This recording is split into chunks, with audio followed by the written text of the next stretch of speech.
everybody, and welcome back to Tabletop Notch.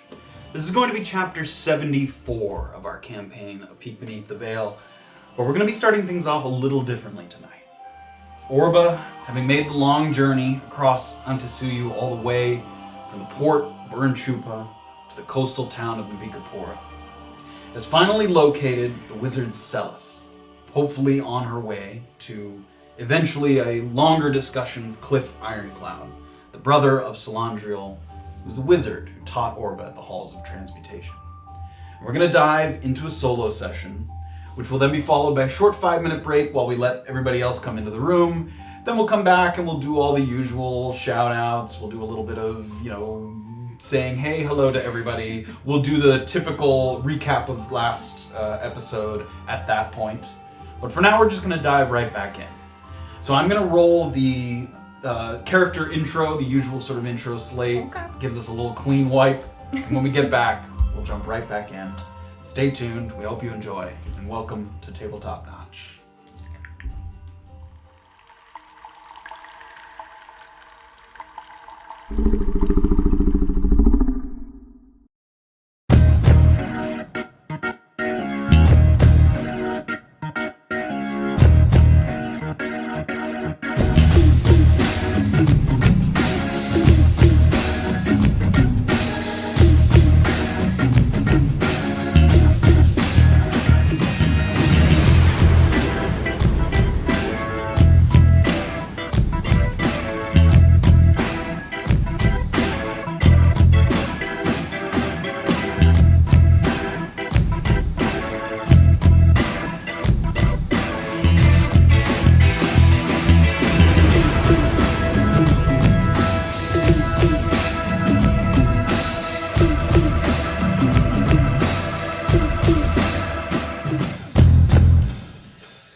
With the pages hovering just in front of the light, the cipher lines up the symbols, and you read aloud the words that appear.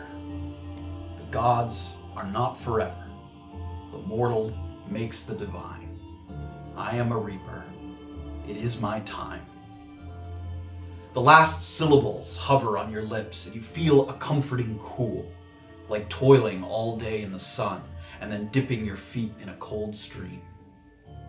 The feeling ascends from your ankles to your knees, then to your waist and your chest and your neck. You look to Celis, who raises his chin and widens his eyes in wonderment. And the thought strikes you that for however long you've been waiting to unveil this mystery, he has been waiting far longer. For a moment, something that sounds like a pipe leaking gas hovers in the back of your ears.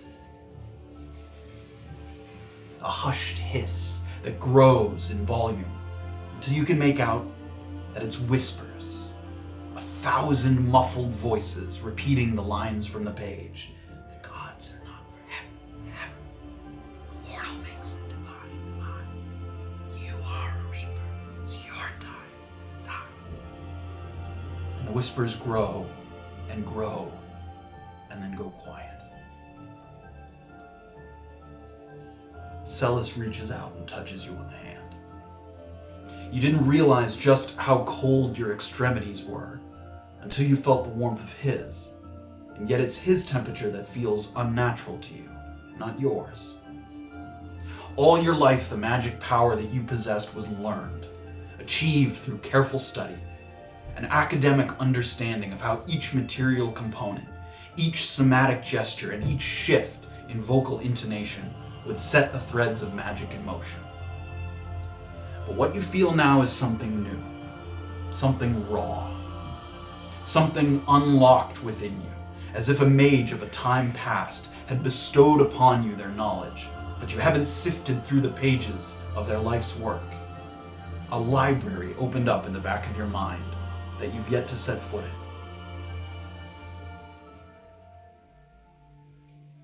in. It would seem that you did not come all this way for nothing. That is good news. Let me show you something. Okay. And Celis stands. He opens the only door leading out of the kitchen. There was that hallway that leads up to the stairwell back out to the outside. But he opens the door, the only other exit out of this room as far as you can tell. He walks through, and he motions for you to follow.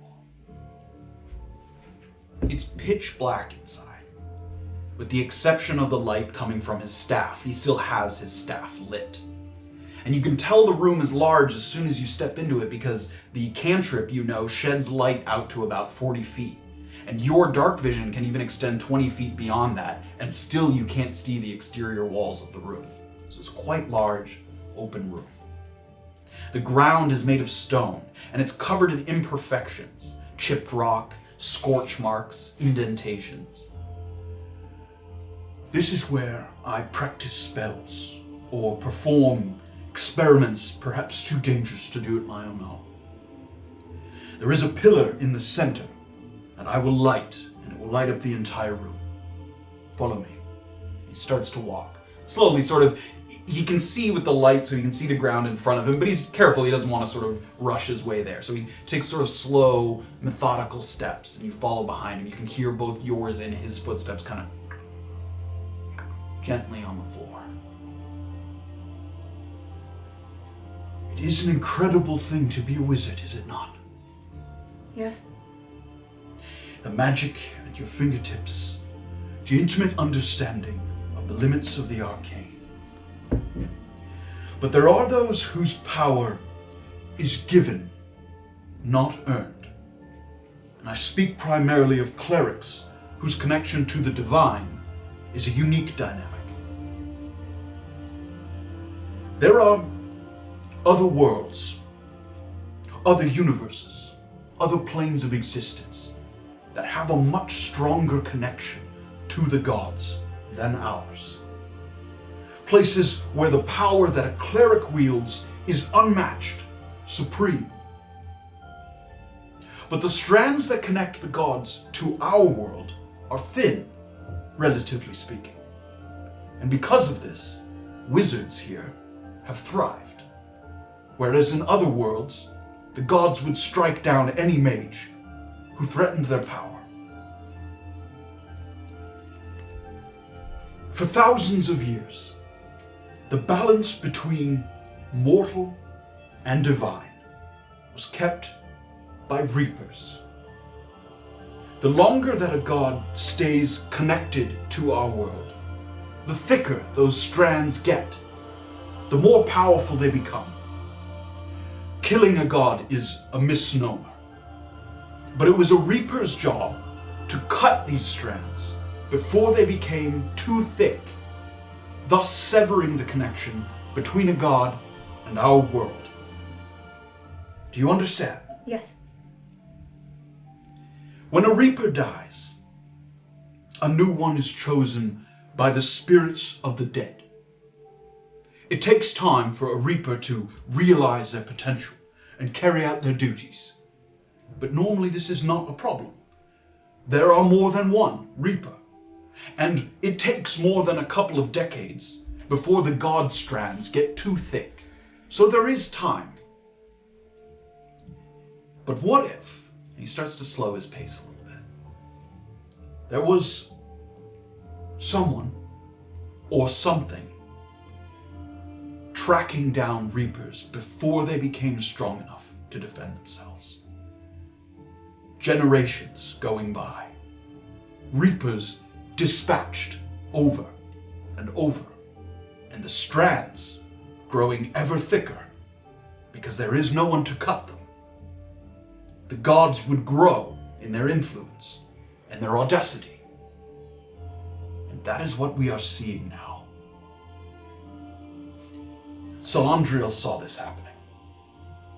She vowed to try and find a reaper before they could be tracked down and killed. She vowed to send them somewhere where they could be protected until they were powerful enough on their own. Her post at the Halls of Transmutation was perfect for this. Reapers are often gifted in magic at a young age, and the halls brought in talented young wizards from all over the world. Now, in methods unknown to me, she was able to identify students that she thought had the potential and sent them north to her brother and to me. She would send decoys as well. She was worried about who might be tracking them and how they might be being tracked. But only those carrying the correct page and the correct item were the ones that she truly believed had a chance. Now, you are not the first to come with the page and the item, but I hope you are the last. And he gets a couple steps forward. He's reached this kind of marble podium that's sticking up out of the ground. And on top, there's a sort of glass sphere on top. And he leans his staff kind of against it a little bit. And he touches it. Cliff shared this belief that a balance between mortals and gods was paramount. He is not a man of magic, however, so the duties of identifying and guiding Salandriel's selections fell to me. And he touches his hand on top of the glass orb, and he mutters a spell. The marble starts to glow a brilliant white that fills the whole room. You recognize it as the daylight spell. It's basically a more powerful version of the light cantrip. It illuminates a far greater area.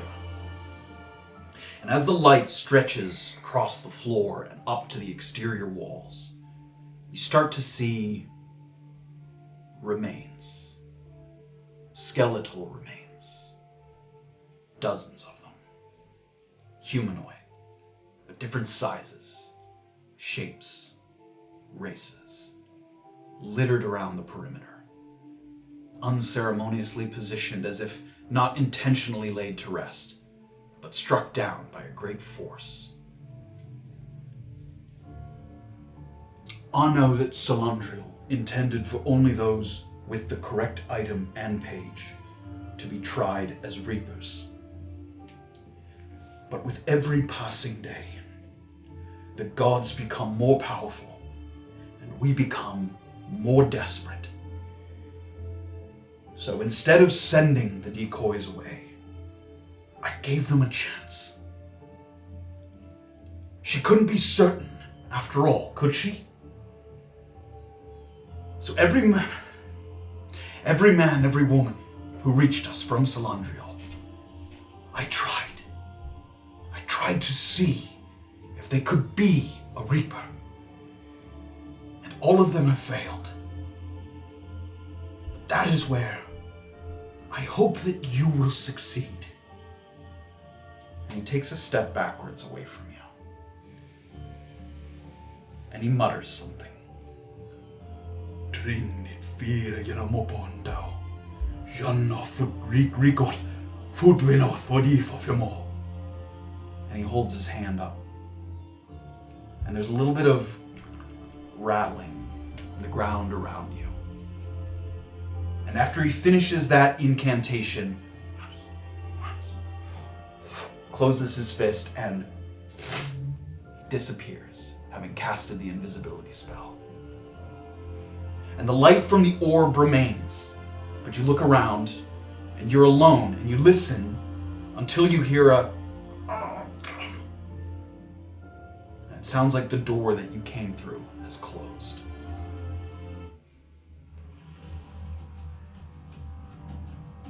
And you hear a little more of the rattling.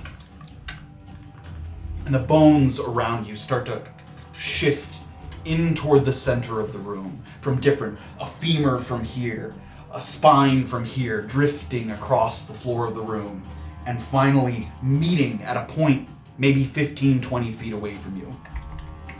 Bones crackling together until they form a kind of misshapen skeletal figure that finally stands up straight and looks at you, its jaw kind of loose on one end. It puts a skeletal hand up and kind of clicks it into place.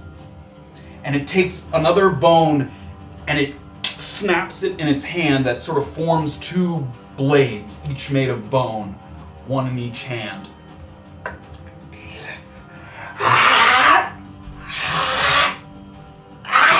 And it leaps out at you. I need you to make an initiative Okay. roll for me.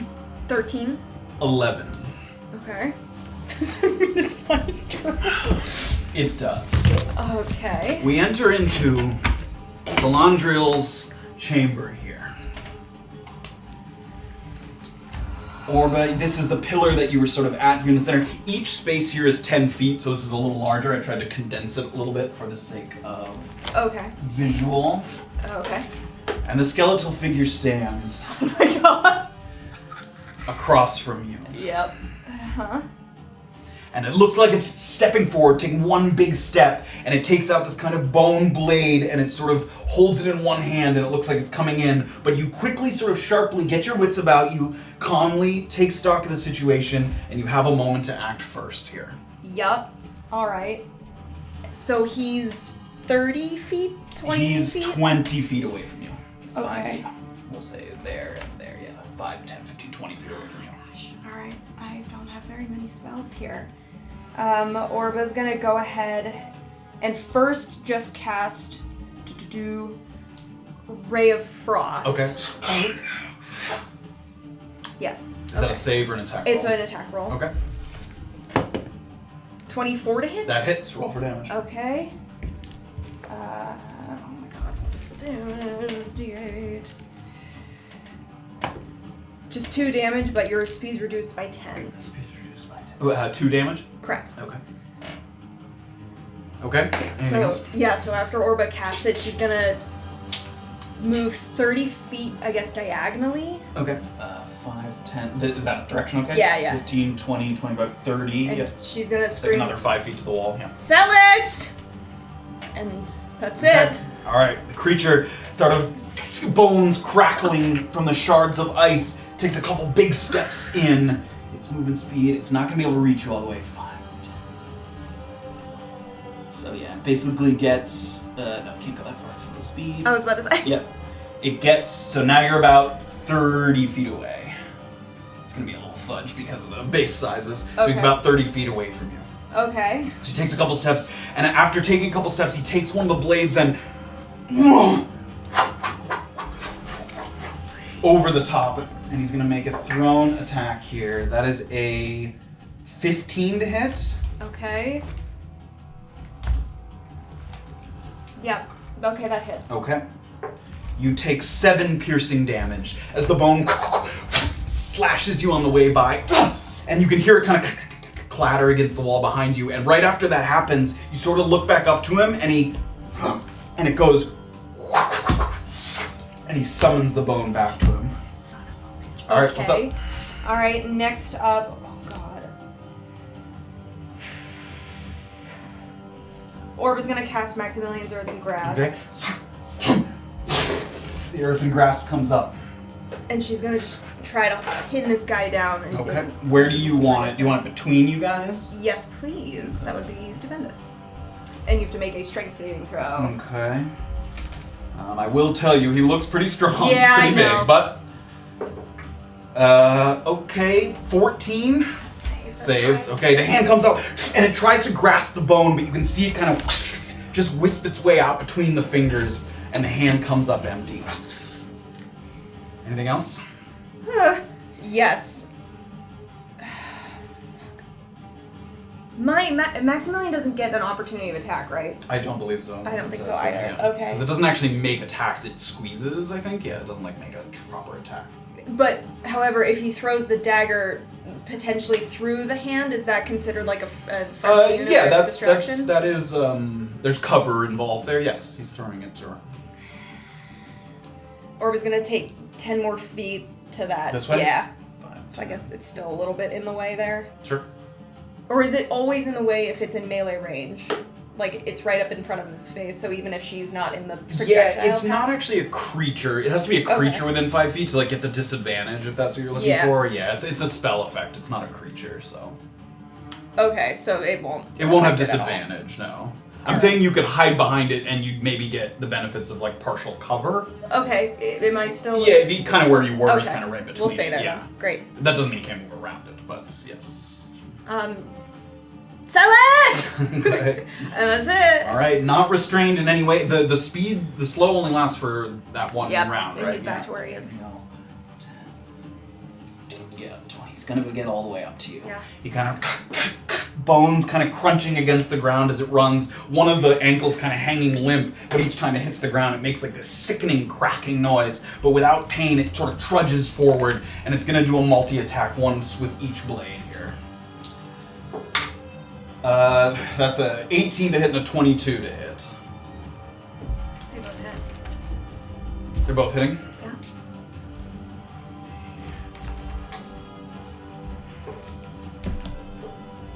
You take 7 slashing damage and then 9 slashing damage. Orba's out. Orba's out.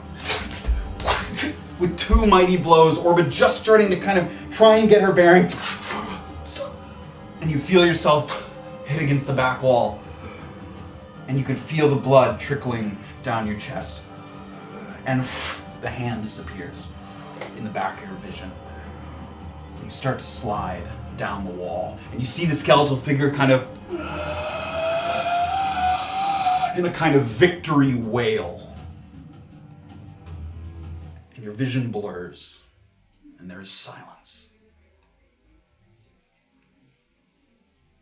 And for a moment you sort of hover on the in-between of life and death.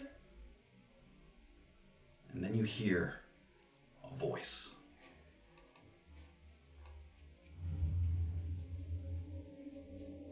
Eyes open, Orba. It's time to get to know the real you. And you have the sensation of something lifting your head. And your eyes blink back into a kind of soft focus. You see the face of a young girl, spectral features that you recognize from multiple times before. The same one that gave you the flower and guidance at the new Kelkian temple in Mukmu. But there's something different. You feel more connected to her now, as if she was an extension of you. She doesn't reach out with her hands, but all the same, she pulls you to your feet, willing you to stand, and filled with an unfamiliar strength that tethers you to this world. The skeletal beast sees you rise, and it was kind of walking away, and it turns. And you sense something in it, seldom detected in the undead. It's fear. The girl holds her arms out at arm's length right in front of you. So she's in between you and the beast. She holds her hands out. She puts her fists together. And she draws them apart, pulling at the threads of the ethereal plane. And with great difficulty and concentration, she produces a long spectral pole that seems sort of ambiguous in its sort of whether it's solidified or not. And she turns it to one end and blows on the end. And in doing so, it seems to kind of draw from the very essence of her being. You see her lips dissipating ever so slightly as it forms a blade on the end. And it's taken the form of a great necrotic war scythe, which she holds out to you. And as you grab it, for a second, it seems like your hand's just gonna pass right through it. But you finally feel the strength of the scythe. And you lift it, and it's surprisingly light. For something that's a good 10 feet or more in length, you sort of move it around with surprising agility. And you take a look at the creature across the room. And the girl whispers in your ear one more time. Nothing is forever, Orba. And it is better that way. And she disappears. I need you to roll for initiative again. Okay. 3. 6. So the creature takes one big step towards you and sort of still getting your bearings, feeling the weight of the scythe. It comes in and charges forward with one strike. Natural 1. It jabs one out and you duck down, and again you're sort of marveling at the weightlessness of the scythe that you're able to get down so quickly, and it sticks into the wall behind you. And you come back up. Alright. Would I be able to swing this thing at You this can. thing? Write this down for me. Okay. +5 to hit. Okay.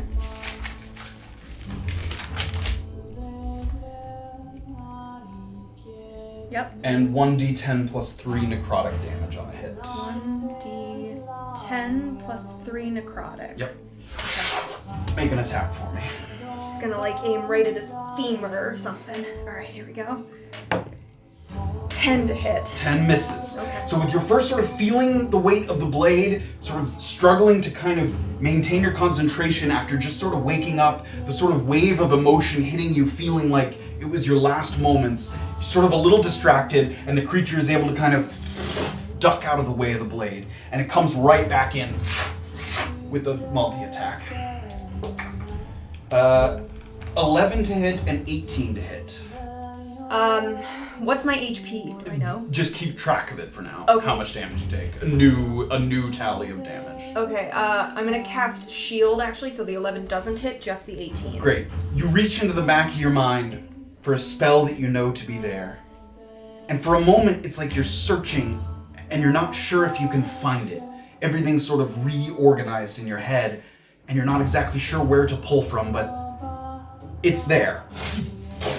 And the shield comes out. So one of them hits? Just the 18 Just the 18 hits. That's a little die. 7 slashing damage. Alright, Orba's gonna just feel her feet in the floor, grab hold of the scythe one more time, and give it another swing. Make an attack for me. That's a 23 to hit? 23 22 hits. to hit, sorry. Roll for damage. Okay. D10. Where are you? That's 12 damage. 12 damage. This time the scythe passes through, and you're sort of knowing the material mortal world, you're waiting for the scythe to kind of catch onto its victim and pull at the bones. But it almost passes through, and as it does so, pulls sort of strands of energy from the bone. It goes all the way through, and like pieces of bone are kind of dissipating and drifting into the air as you're kind of literally pulling the energy out of the creature across from you. It goes in for another attack. Okay. That is a 15 to hit. That hits. Okay, just 6 slashing damage. What are you up to right now? I have 13 damage on me. Right. Another strike. Alright. Orba's getting the hang of it, so she's gonna take the scythe straight up and then smack it down on his head. Make an attack. 8 to hit. 8 misses. Try to bring the scythe up and down, and the skeletal creature steps out of the side. You can see a little bit of the fear in its eyes, sort of more deftly attempting to avoid the strike this time. And it comes in for another attack. 10 to hit. 10 misses! This time, sort of after missing the strike, you know that he's coming in quick with another attack. And as he sort of brings the blade up, you dodge out of the way. Alright, Orba's gonna switch hands here, left on top. Okay. Nice sweeping motion right at the neck. Make an attack roll. 18 to hit. 18 hits. Roll for damage. Okay. D10. That's... Yes, D10. Yes. 8 damage? 8 damage. No, 6. My apologies. 6 total damage. Yes. Okay. That's my only D10. Here. Thank you. Okay. Another striking again. Pieces of bone chipping off and then just disappearing into the ether. And it's sort of... You can hear the bones clattering, and the sort of spectral energy that's within all of the bones kind of keeping it together is like leaking out almost as if it's bleeding, but you've never seen a skeletal creature bleed in that traditional sense. And it goes in for kind of a desperate thrust. 13 to hit. Hit. 8 slashing damage. What's that total? 21 total. How's this guy looking? Like I said, he's sort of the bones, the pieces that are together are falling apart, little pieces kind of crumbling to the side. Seeing that, Orba's gonna just close her eyes for a second and think of how Erland kind of approaches enemies with these like melee staves, and she's gonna take a step to the right, and as she does, use like her body's equilibrium to kind of swing from the side. Make an attack roll. 11 to hit. 11 misses. Off to the side. And the two, you sort of breathing heavy, even with the sort of light weight of the scythe, just not used to that kind of, physicality in your combat techniques. Yeah. And the creature sort of limping towards you, spilling arcane energy, kind of dripping to the floor. It's gonna go, his bone weapon that he's been using is kind of cracked a little bit. He throws it to the side and just goes with a skeletal hand. 6 to hit. Misses.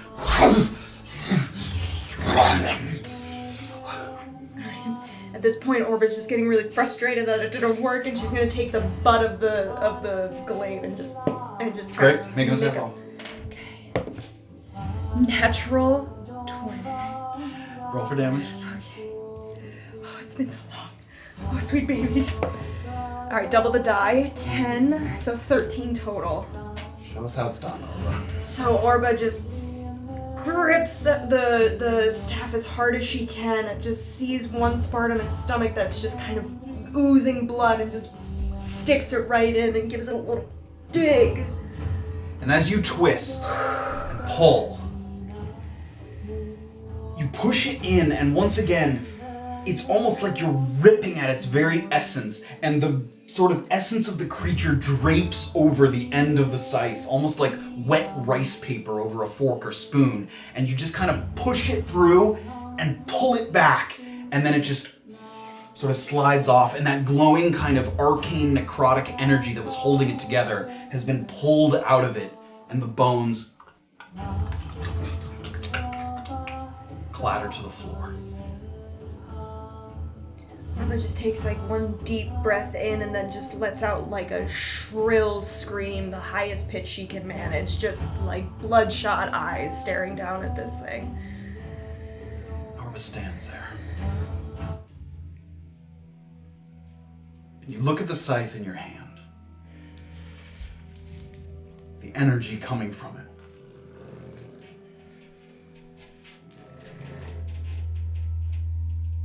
Something new that you've never used before, and yet you feel like you've used it 1,000 times. Rushing back to you, waves of knowledge passed down to you. This is Orba's Reaper form. This is an entirely different loadout. It's a wizard, but it is an entirely different loadout of available spells and skills. You will come to learn that while your stats are different in Reaper form, you have a lot of new skills that are not sort of the same ones that you have as a traditional wizard.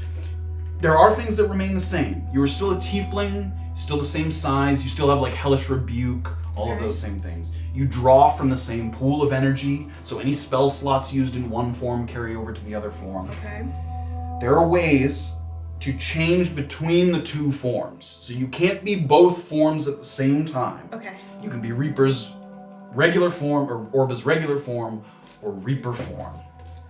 And as this knowledge is rushing back, and you start to pick together the pieces of all the things that you now know, that is where we're going to take a brief 5-minute break and call back the rest of the cast while Orba takes a look at her new form and all the things. Oh, there was something. I don't think that's that's unrelated. That's where we're going to take a quick 5-minute break. We're going to bring in the rest of the cast and we're going to pick it right back up from there. Thank you guys so much for joining us. Orba did it. Well done, ladies and gentlemen. Who needs pugilism? Discovering a new part of herself. We'll be right back. Thank you guys so much.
Hello, everybody. Welcome back to Tabletop Notch. Thank you for bearing with us while we go through our transition after a wonderful solo session with the Orba. Was it? That was fine. We will be back with How the wonderful. remainder of the cast and finding out what happens in Naupa and Wamparani Na. But first, we'll do our little spiel. Shout-outs, subscribers. You wanted to mention a couple names? or Yes, something? I did. Shades of Blue Thank you. resubbed last week while we were off. 25 months, so thank you so much. Whoa. Somebody named Tony Toots already resubbed. Also, just want to say those two things. If I missed somebody, I do apologize. I was a little distracted. But other than that, I didn't Thank you know. guys very much. Your Yeah, support thank means you. the world to us. you. Any other announcements? You were about to open your mouth, so I didn't say. No, I was just bated breath. It's just a Oh. gate. A gape. Well, I am prepared. I have them memorized. It is National Food Day. Oh. What? Can't beat All that. food. But the food, the honorary food of today, which is also a national day for it, is bologna. National Bologna That Day. does not deserve Bologna a has to bag. share with National Yeah. Food Day? And after all that Makes a distinction between bologna and celebrating, food, I guess. you can hit up World Restroom Day, which is also today. Oh. I think it's a sequential order of events, Fill them but up, blow them out. I think that's, Why? you know, Why? thank goodness for all the different kinds of Why? restrooms. But yeah, enjoy that. Water closet. Anything else? I don't think so. Alrighty. Are you alive? Maybe. We'll find that. Define alive. Oh. We are going to throw it to the intro once again just to give us a little reset, and when we get back, we'll dive right back into the recap of last week's episode. So let's roll that intro. Oh shit. Dun, dun.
Here we go. In chapter 73, Finders Reapers. There was time to spare before Orba's appointment to prove her legitimacy to the wizard Celis. So Erland requested they stop by Bottled, an alchemy shop owned by Niels Bagas, who he suspected had some role in the Mycrawl business, or at least had something to do with the mutant that was spotted south of Leopold's garrison. On the shelves, we spotted pouches with the embroidered N, presumably the same kind that shocked the mutant into a moment of lucidity. But Niels gave nothing away, and we didn't have anything concrete to accuse him of, so we exited his storefront and spent a bit of time theorizing in the thoroughfare before heading back to the Upa Ale House for some food and reflection. Wow. As it turned out, it was taverns for all, as Beezaura and Graven had arrived at all hands on deck, looking for leads. The place was packed, but thankfully the barkeep was not immune to a bit of bribery, giving us the room number for the private investigator we'd heard about earlier in the day. We found Villapont Willoughby mired in his own vices, but quick to prove his competency, as he'd already learned of Graven's visit with the Cleric in the Garwas. His services were more helpful to Graven than Beezaura, as an apparent falling out with Senku Uberti meant he generally tried to stay out of her business.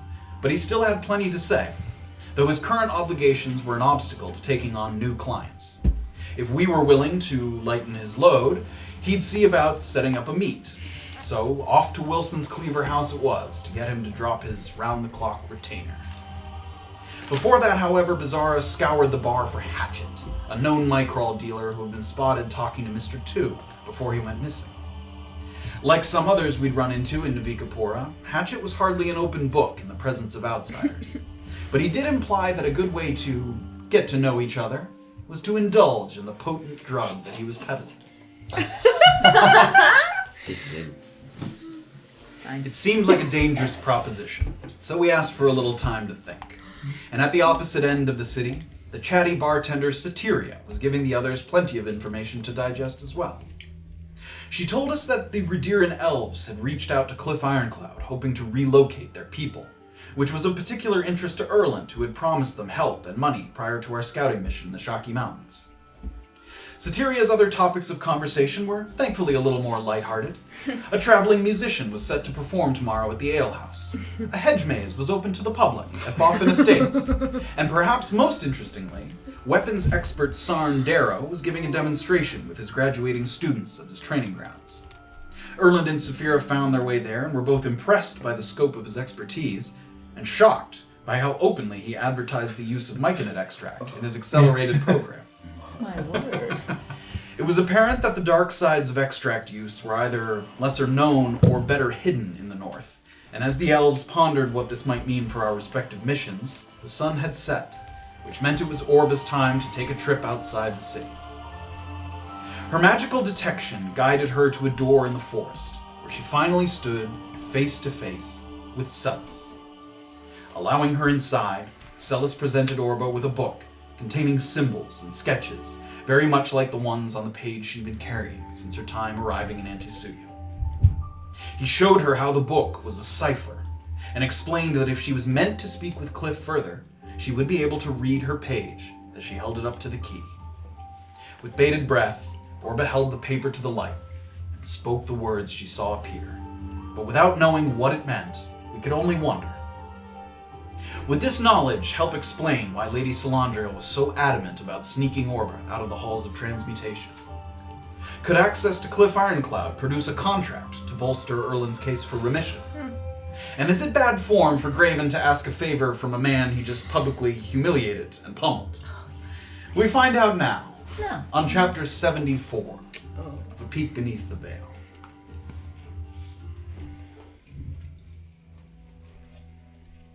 At the far end of the room, Oh my god. a delicate shimmer warps the light as Celis drops the effects of the invisibility spell. He's been watching. It seems he never left the room. And you see his face struggling to reconcile some degree of shame with the overwhelming sense of relief, having finally found you.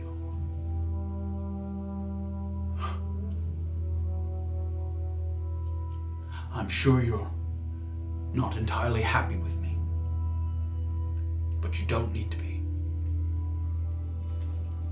You only need to come to terms with what you are, which is two things.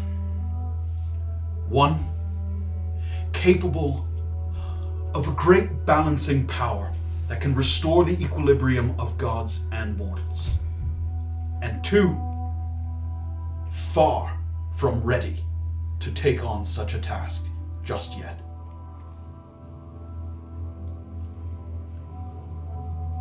I'm going to speak with Cliff tonight. I want you to take some time for yourself. I may not join you. You may not join me in what? Speaking with Cliff? I wasn't going to take you tonight, but once I speak with him, I imagine he'll very much like to speak with you. Are you saying that tomorrow, if he sends for you, you will not come? I will come, yes, of course. Like I said,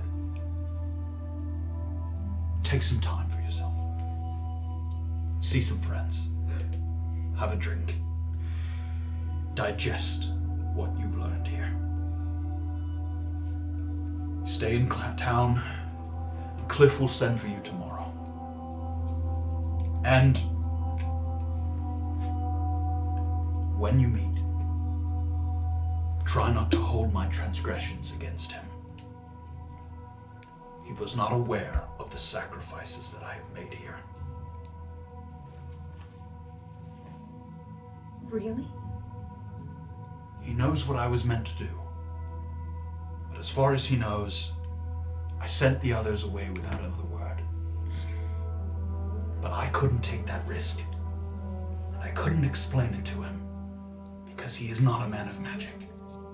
Sent them to the halls? Sent them to where? We are not bounty hunters. I did not tell him we sent them back to the halls. I simply said they were not the one.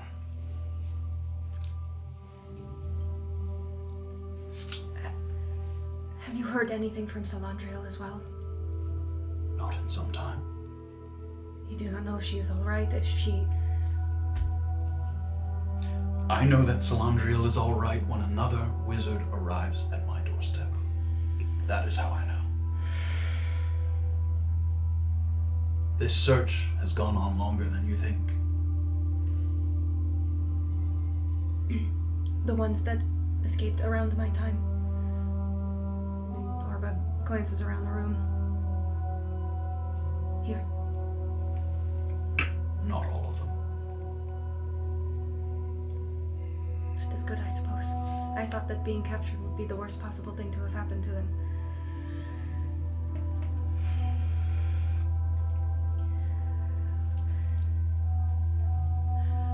I will be forthright in saying that when I meet with Cliff, I have other things that I wish to speak with him about.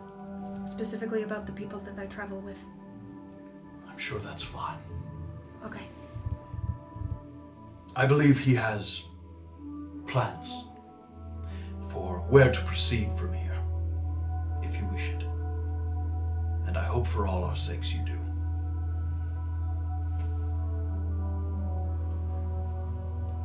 All right. I suppose I won't keep you any longer. Do you need to know where I am staying?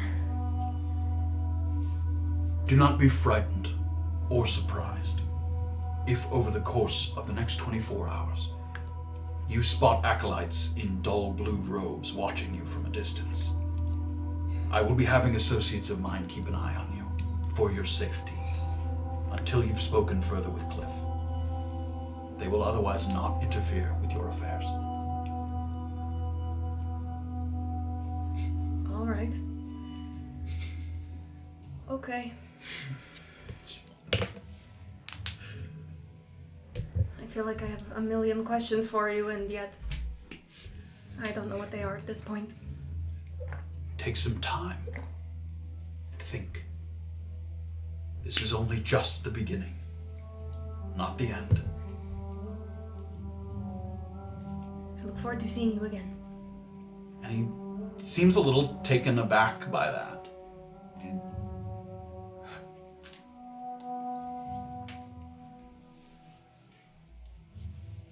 She'll give him a little bow. He does, and he sort of moves out of the way, pushes the door open. Orba will start heading out. Walks out, pass into the kitchen. You see the books sort of stacked up, the one still open on the table that you held your page up to.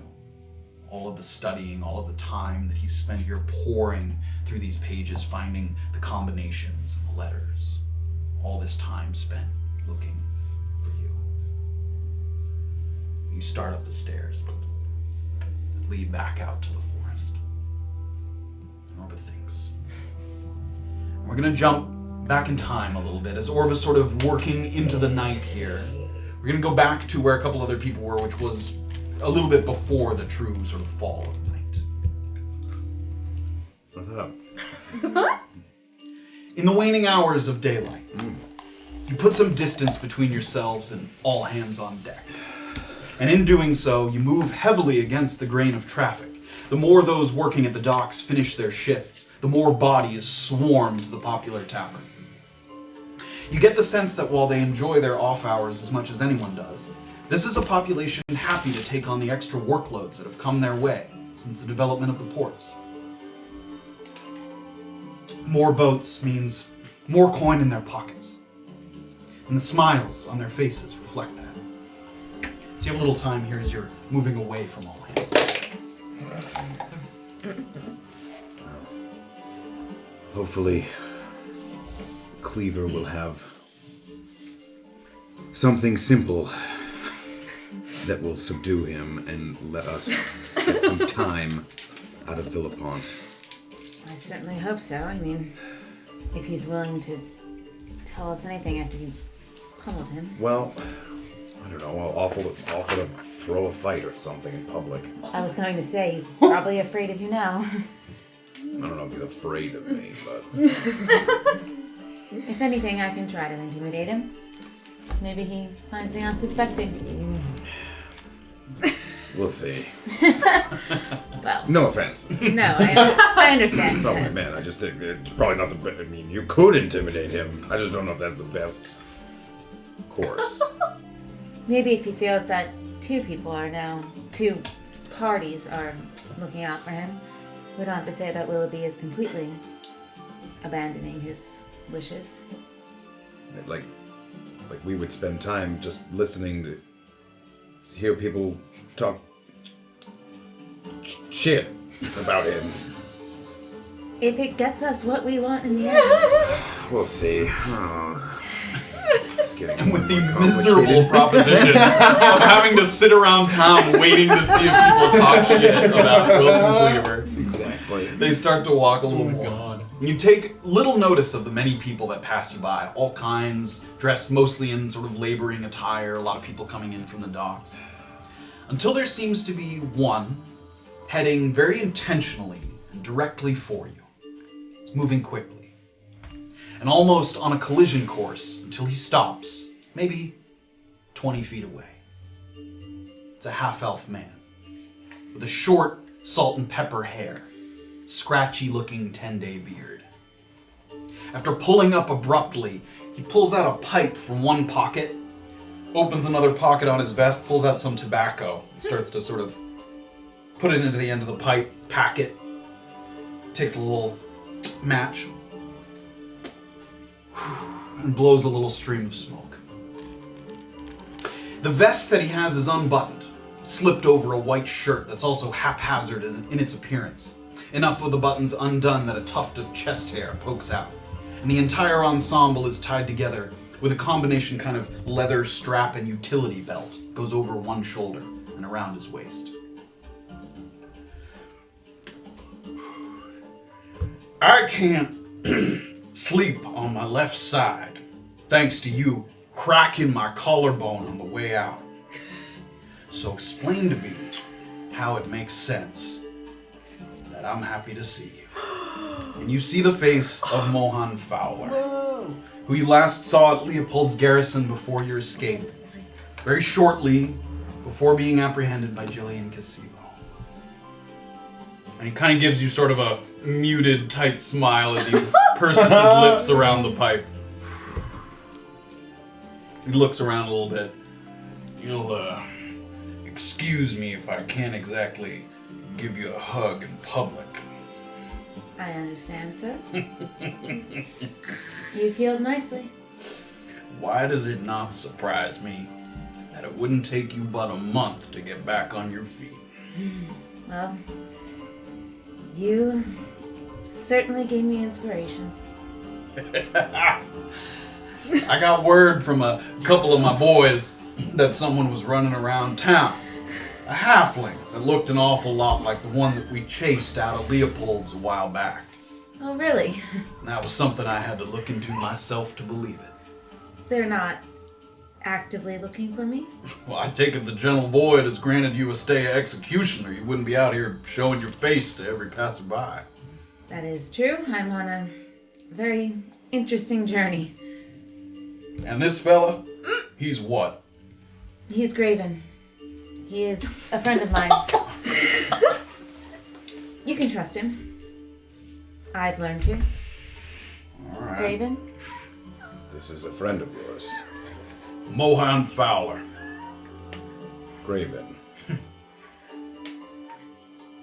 So, how'd you get here? Well, I was captured. As I escaped, of course. Well, can't win them all, I guess. Right. But in the end, I escaped, but with friends in tow. And now I'm still on the journey to real freedom. Huh. She was about to be turned in for a lot of gold. Is that not something that you were interested in doing? Seems the Gentle Void pulled that contract a while back. I was hoping maybe she'd tell me why that was. I am contracted to search for chess pieces. He sort of looks around. Right? You just go shouting that everywhere you go? Honestly, sometimes.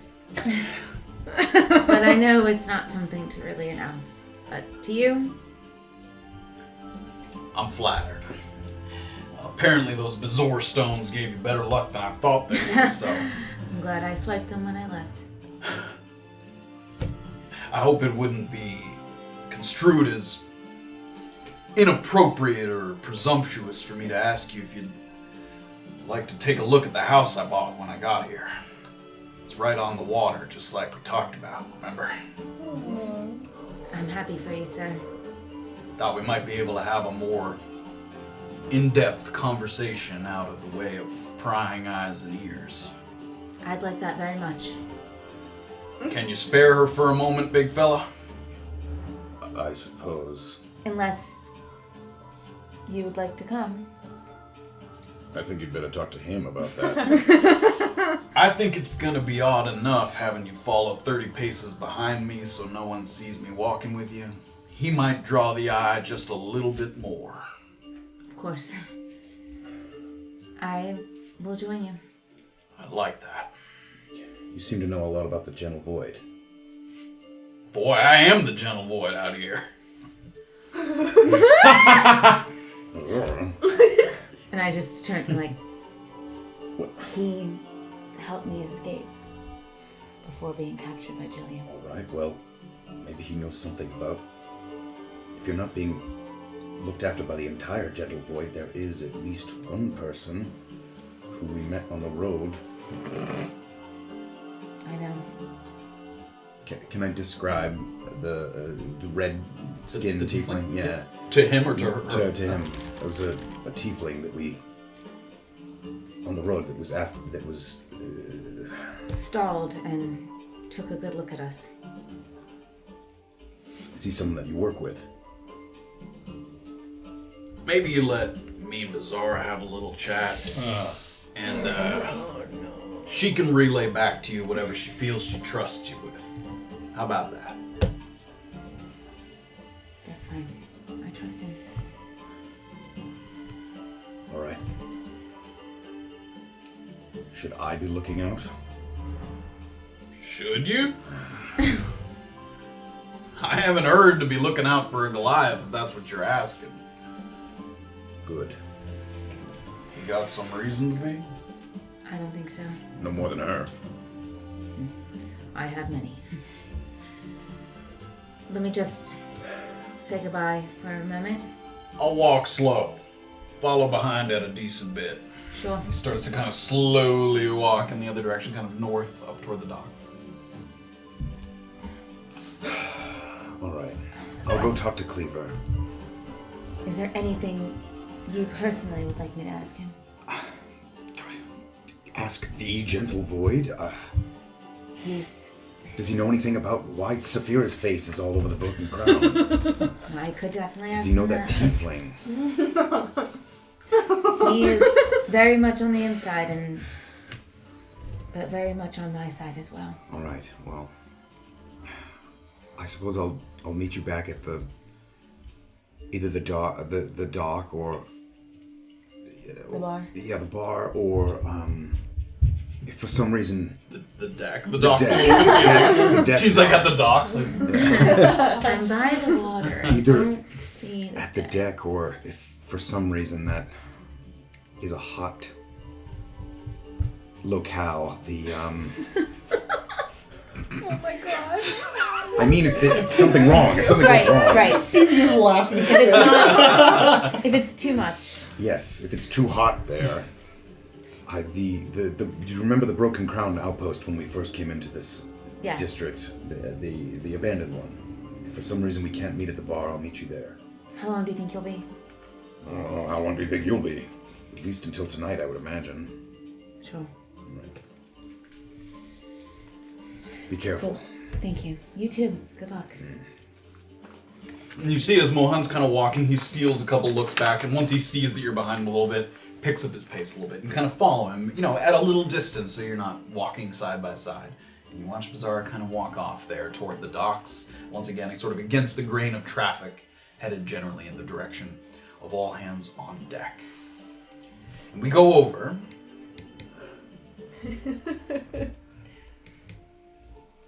The sun is just about set as Erland and Safira exit the training grounds of weapons expert Sarn Darrow, taking a moment to digest the program's brazen usage of the myconid extract and what that might mean for widespread distribution into Vikapura. It's possible you'll arrive too late to partake in the festivities this evening, but you are ambling away from the more densely populated parts of Naupa and toward the farmland estates, where you heard from Satyria that some kind of maze had been cut into the crops as a contest or challenge. It's on the way back in the direction of the alehouse anyway. You start to see these properties that put a glamorous spin on the agricultural life. These vast acreages of crops, grains with impressive, sprawling manors that mark the homes of those who were clever enough or lucky enough to claim the Navika River's most fertile areas back in the early days of its development. One such residence, as was pointed out to you by Satyria, is Boffin Estates, a 2-story mansion that in sheer size rivals your experience of the Mullifair tasting back in Urin Chupa, though the Mullifairs were more isolated and certainly had more guards and security measures, perhaps suggesting that while the Boffins aren't exactly hurting for money, they might not have their hands in as many diverse ventures that would require extreme precautions for safety. There's a series of signs and lanterns that are leading not to the house itself, but back toward the fields, where coming into view is a colorful festive display of flags and flowers woven into these arched wooden arbors that lead to a little pathway cut into the wheat fields behind them. There's a painted piece of fabric that reads, Boffin Estates History Maze, and there's a pair of men seated at a table near the entrance, sort of one of them in a fine frilled purple vest and a silver bow tie. So you're not all the way up to them, you kind of see them off to the side. It was in the direction of the alehouse anyway, so you guys are walking along. How, I would say quaint, but it's quite grand, actually. Yeah, I suppose it's not the most hidden away place to perhaps... Oh no, definitely not hidden. There were signs that got us here, Erland. Yes, I'm just...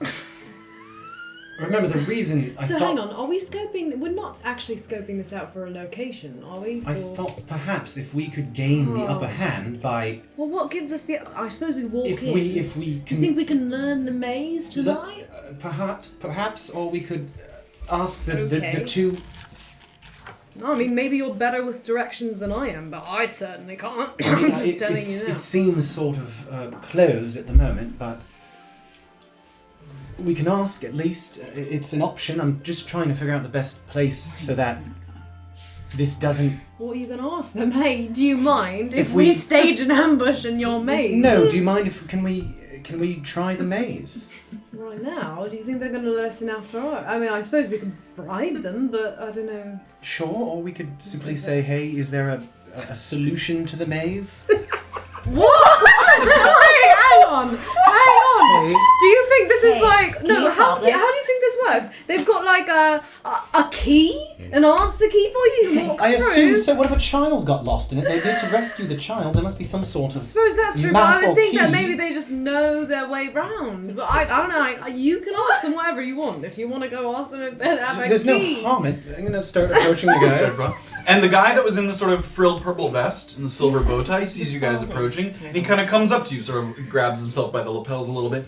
Hello, I'm Odwick Boffin. Welcome to Boffin Estates. Oh, right. If you are here for my history maze of challenges, Yep. I am afraid we're closed for the evening. Oh, right, sorry. I encourage you to come back tomorrow. At what time do you open tomorrow? We will be open at about 10 o'clock. We'll start letting people in the maze. Look, Nice. when we're from out of town, and we may in fact be leaving in the morning. And we heard such good things about your maze from Satyria.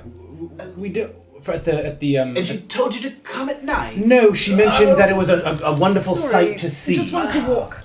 And Yeah. but because This we are is- probably leaving in the morning, we need not compete in the sort of trials it seems that you run. But we are hoping that we could perhaps have a look. And if you're here, would you perhaps show us around? Well, at night time, it's hard to see in the maze. I'll tell you what, you come by early in the morning, I'll let you first ones in. For what time is early in the morning? Oh, 9 o'clock. We'll be leaving much before then. Oh, that's a shame. Just so happens.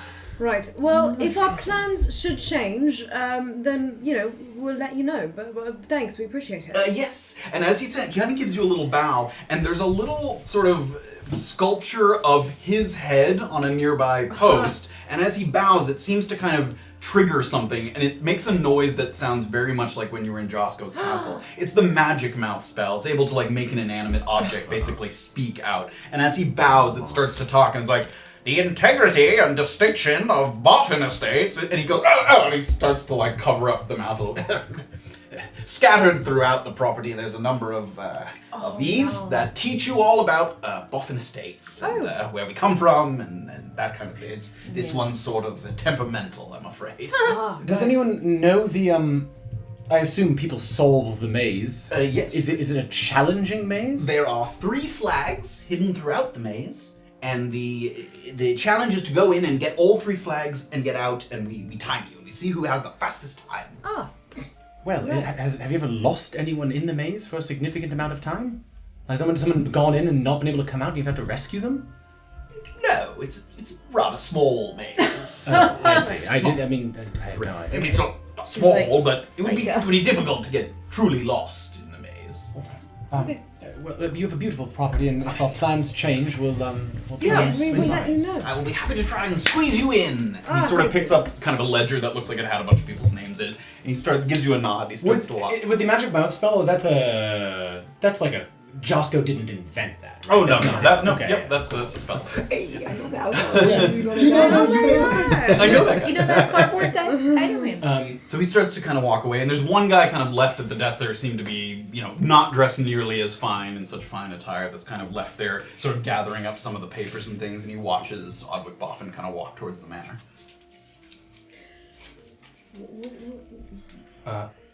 Excuse me, sir? Yeah. I couldn't help but notice that you're sort of glancing at me and my friend here as your, I assume, boss walks away. You looking to get in the maze? Yes, you just overheard the conversation. Yeah, we'd like to see it. You wouldn't be interested in a quick bit of coin, would you? A quick bit of... do you need a favour? See, the prize for this thing is actually pretty good. Okay. But the house staff is not allowed to do the maze, because we know the maze, obviously. Right. So I was thinking maybe. He sort of peeks back towards Odwick, walking towards the manor. I'll show you how to complete the maze real quick. You come back tomorrow, do the maze, we split the prize. What do you think? What's the prize? It's a very nice pair of pearl earrings. Pretty valuable. Oh, nice.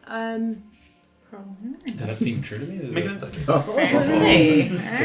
It's a fucking pair of boots. 10. It did seem true as far as you can tell. He was pretty excited about it. He sort of had that ready to go. Where do you get these?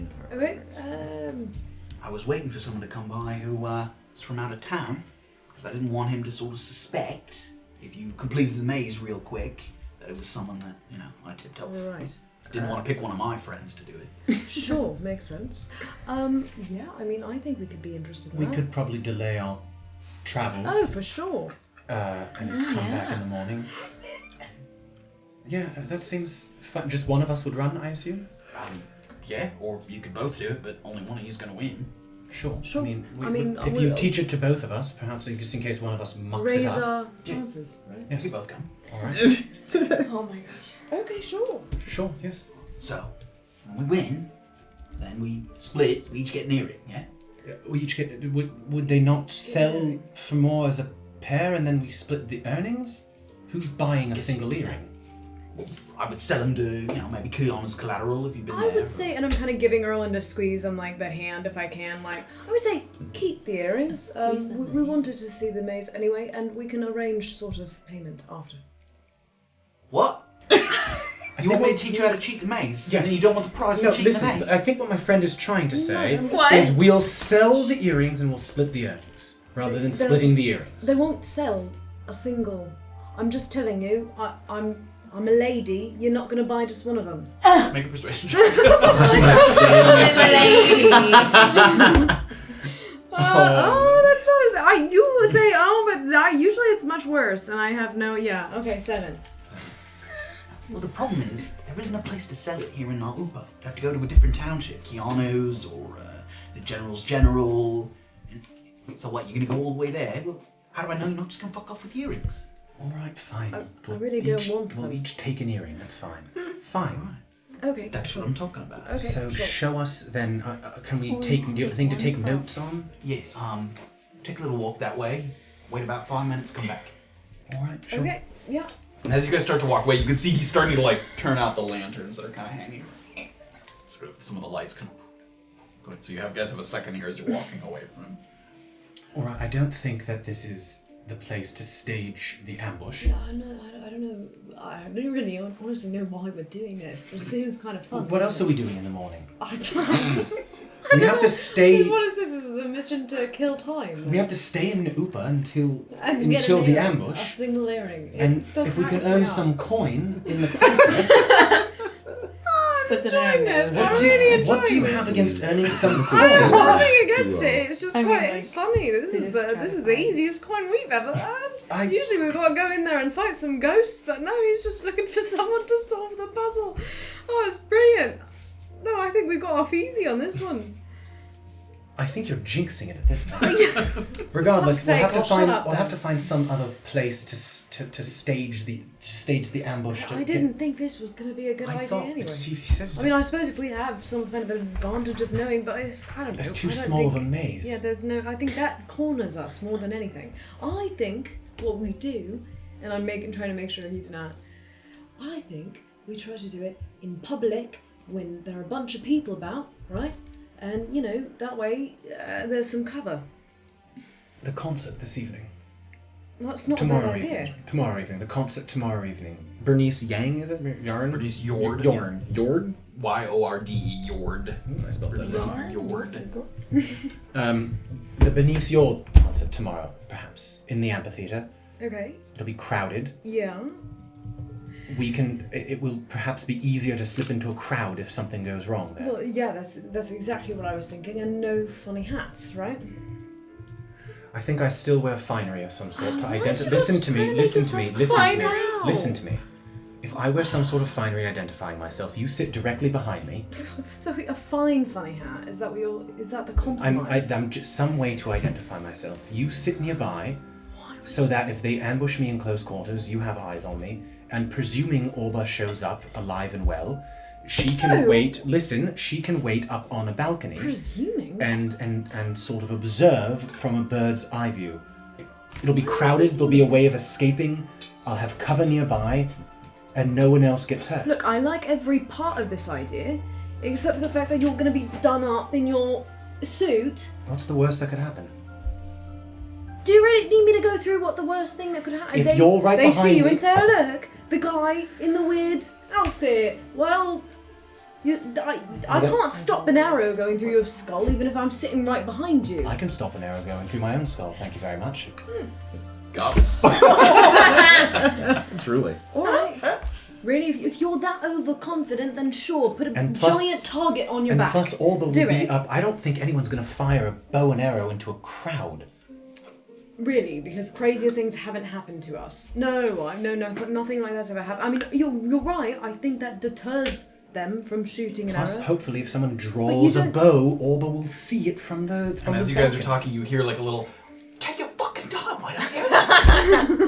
All right, so we'll later and proceed. And you guys start to walk back. And also, just to clarify, you can see that the maze is fairly big. I mean, it's not tiny. He's just saying it's not so big that you could get lost. It's not the Minotaur's Labyrinth. You could get lost in for the rest of your Like life. a maze from The Shining. That's what I was picturing. No, it's like it's a decent sized hedge maze. Boy got lost there 45 years ago. He's like, there's still people in there. It only comes up to here.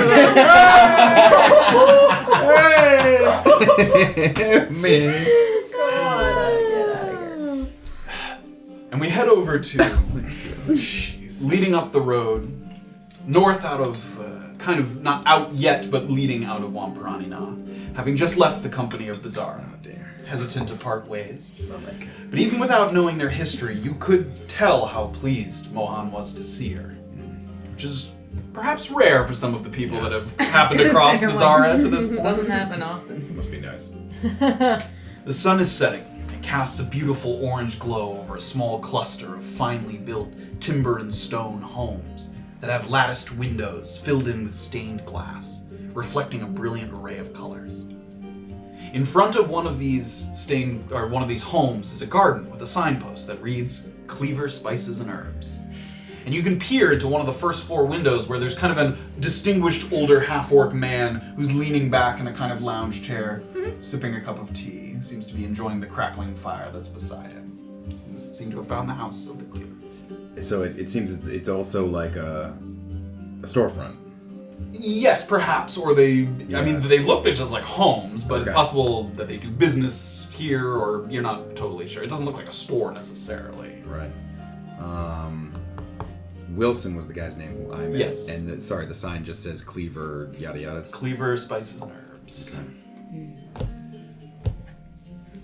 Close enough to kind of speak out to him. Am I like still on the street? Speak out to who? Oh, it's a picture of a dude. No, you're looking at him through the window. Oh, I see. He's in the house. Yeah, the man's in the older gentleman's in the I thought it house. was like out on his No. porch, like rocking. No, he's in the Mine too house was through the picturing window. Yeah. All right. I'll go up to the house and. Knock on the door. And you can kind of see in the window as you knock, and the older man kind of has his head up, and you see him kind of. And another half-orc shuffles in, sort of an older lady who seems to be sort of wearing a nice sort of gown that's draped down around. And she comes, you hear a little bit of shuffling, and the door opens up. Hello, dearie. Unfortunately, we're closed up for the day. You'll have to come back tomorrow if you'd like to place an order. Fair enough. I actually was looking to see if Wilson was around. Oh, are you a friend of his? You could say that, yeah. Make a persuasion check with advantage. Oh my god. Why did I have to say it so weird? Nice little old lady. I should have just said yay. Yes. Persuasion check with advantage. That's my thing. 17. I will say, he had a bit of a tumble earlier today. Is this important? It's difficult for him to get out of bed. Funny you should say it. I'm sorry to hear. I'm actually a healer. Oh. Perhaps I could attend to him in Did some he way. tell you to come? He didn't exactly send for me, but he's expecting me. Oh, make a persuasion check. Advantage again? Yes. No. No. Come on, two. Persuasion again. Oh, 19. Hey. Let me fetch him. Why don't you come inside? Have a cup of tea. Thank you. She leads you inside. You walk in, and immediately the floorboard's grown a little bit under your footsteps. The house is clearly very old. They're very well established in this area. Like, very fine, but an older sort of building. Floorboard's creaking a little as you step in. You kind of duck under the door frame a little bit. And you look into the kind of lounge area where the older orc gentleman is, sort of looks up. Oh. Hello? This is, Graven. Graven. He's here for Wilson. I'll go get him. And she sort of shuffles off. He's his parents. I know. He's gonna be so mad. Would you like to sit? Please. Take a seat. Find the biggest chair that I can. Yeah. And he takes a little cup with there's sort of a pitcher, and he pours a little cup of tea and slides it over to you. And there's kind of an awkward moment where the two of you are just kind of sitting here. Hey. How's business? It's very good. So, where are you from? The mountains, Shocky Mountains. Oh. Originally. We do trade with some of the Goliaths in the Rapra Mountains. They bring us rare herbs that are endemic to the mountainous regions. And, Are there any rare herbs indigenous to the Shocky Mountains? He sort of, you can see his eyes kind of light up at the prospect of a new business partner. Is there stuff that, Give me a nature check. Oh, jeez, That's that's the not a good one. 3. Oh, Not that you can remember. Not really. What, sorry to disappoint. What do, what was the mountains that you just said? Rapra Mountains. What do the people of the Rapra Mountains get in exchange other than gold, perhaps? Money, primarily. Do you ever deal with myconid extract? No. Not really an herb. Not really a spice. Right. How do you know Wilson? Oh, hang around at the deck enough, you get to know a lot of people. He spends a lot of time at the deck. Oh I no. wouldn't say a lot, but it is quite the gathering place. You get in trouble. You're gonna look. Where are they? Oh my god. Do you most of your business out of your home here? We discuss business here, yes. But do you have a storefront somewhere else? The other buildings that you saw when you came in, one of them is a proper storefront. Bit of a complex here. Yes. Fascinating. Finally, you hear a little coming down the stairs. You can tell there's some labored steps coming down that sort of, you can hear a little... And finally, sort of peeking in the edge of the room, you see Wilson, and he's coming in and he's got sort of his hand kind of at his rib cage, sporting some serious bruises on his chin and around kind of his left eye socket. He's frequently kind of touching his ribs very gingerly. Hey. Evening. Hey there, friend. Hello. I heard you had a bit of a tumble. Sort of looks at his mom and his dad. You Yeah. I did. I had a tumble. Could you guys give us a second? And his mom kind of, oh, all right. And she sort of scoots out, and the dad kind of gently puts his tea down. You may have the room. He gets up, sort of shuffles his way out. as soon as they're like out Sure. of sight, I'm gonna like kind of put my hands up like I didn't mean to invade into your home like this. I'm not. I didn't think you'd be that stupid to do that. What do you want? Why are you pretending to be my friend? I was hoping we could exchange a favor. I take it you weren't able to find Villapon. It was. Then what are you doing here?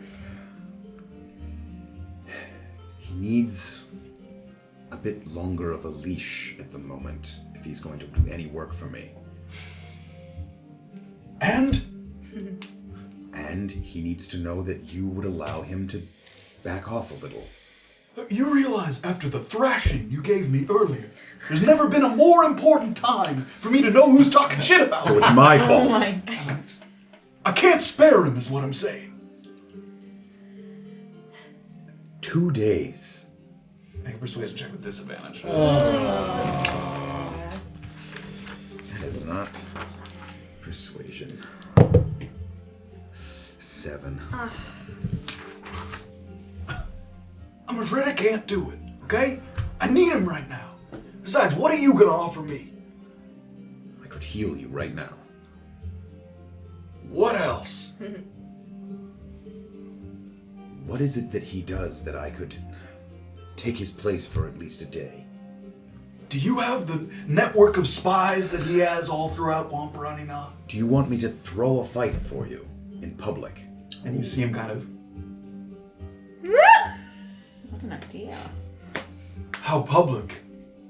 I don't care. In the middle of the bar, if you want. The middle of the docks. Prime time out. You see him get a big grin on his face. That way, even the people coming in off the boats see it happen. And I want your little friend there too. All right. Back-to-back fights. You throw them both. 2 thrown... It'll be hard enough to convince everyone that one fight was legitimate. How's your acting?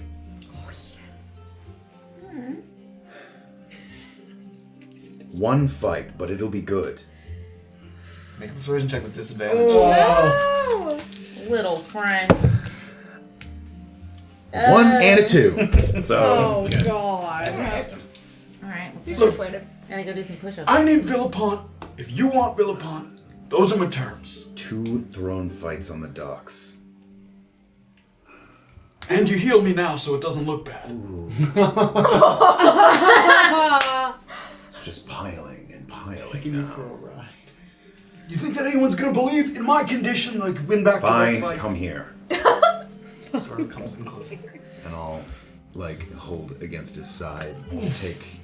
Take my thing out of my shirt. What do you Cure wounds. cast? Cure wounds.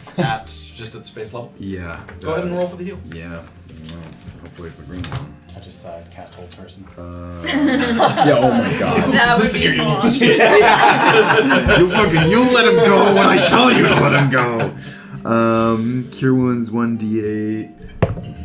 Oh, full heal. 8 plus 3. Magic energy kind of need. Yeah, I know. pulses, Hey. pours into him, and immediately you see him kind of wince for a moment, and then... I haven't been able to stand up straight all day. Well, you're welcome. He sort of flexes a little bit. Now, All right. we have to make it look legitimate. Okay. Do you have any suggestions? I may have one, but what do you... Suggestion for what? My suggestion is, I beat your ass, and you let me do it. It's not that simple.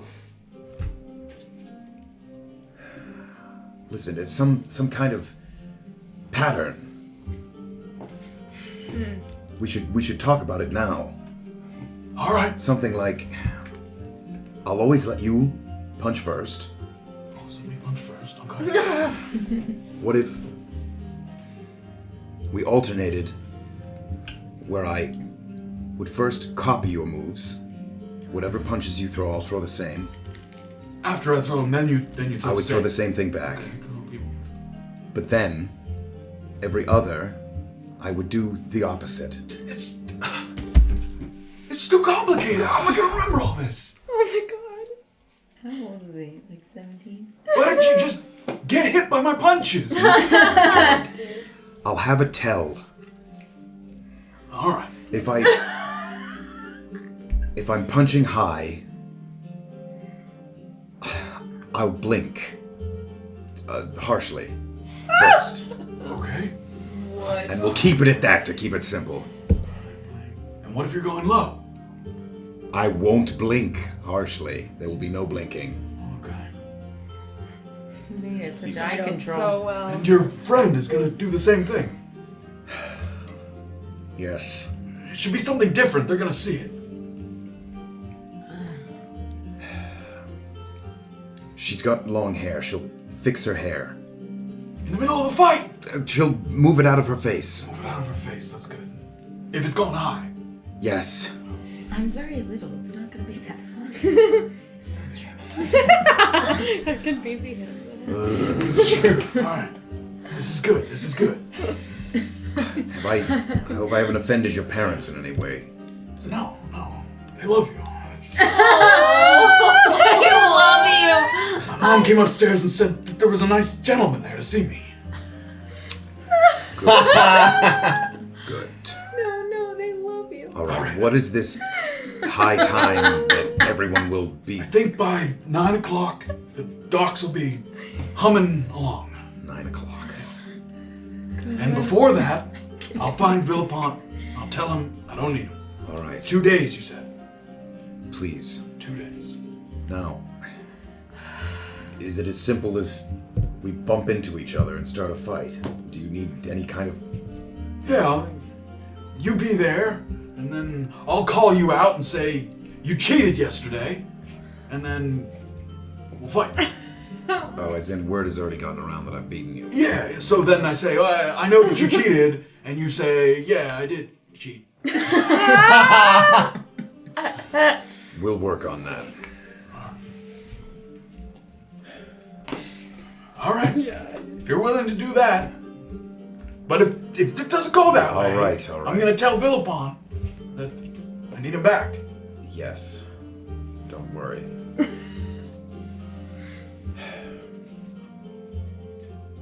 Do you know where people can get myconid extract in the city? Why? Curious. Mr. McKenna at the short ports. Alright. Is that where we're meeting? No. Tall Meeting at ports. Tall ports. Okay. More people there. Maybe I'll make a stop. 9 p.m. AM. What? 9 a.m. Well, tomorrow morning. Yeah. Why would the docks be swarming at 9 p.m.? No. Makes no sense. I'm not from here. It's dark. I got it. Oh my god. Tomorrow morning, rest up. All right. I'll see you there. Yes. I want your friend there too. Don't screw me on this. Yes, my friend will be there. All right. Fine. So the two of you stand up. You start to walk towards the door, and you can hear from the other, "Is your friend leaving?" Yeah, shut up. Goodbye. Close the door. Come back again soon. Thanks for the tea. And as time we'll Graven have ponders breakfast. what he's gotten himself into, that's where we'll take a short break. Himself, both of us. Possibly both Oh of you. my Yes. gosh. We're gonna take a little break Yeah. to stretch our legs and things. The Yes, please. FNF reset for 12 months. Thank you so much. much. Thank you so much, guys. Seriously, it means a lot to us. Congrats. We'll be right back to find out possibly the reunion of Orba and the elves and to see what Beezaura has in store over with Mohan Fowler. Oh my We'll gosh. see you on the other Oh side, guys. boy. Be right back. Whole list. Hey. No.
73. Finders Reapers, Graven and Beezaura locate the Private Eye Willoughby at all hands on deck. Graven Ilvico?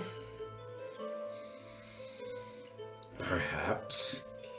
A little birdie whispered in my ear that a new Goliath in town had paid a visit to Mr. Ainsley this morning. A cleric of Cozney visiting a cleric of Gromlegale. Now that is interesting, and I'm a sucker for the unusual and the interesting.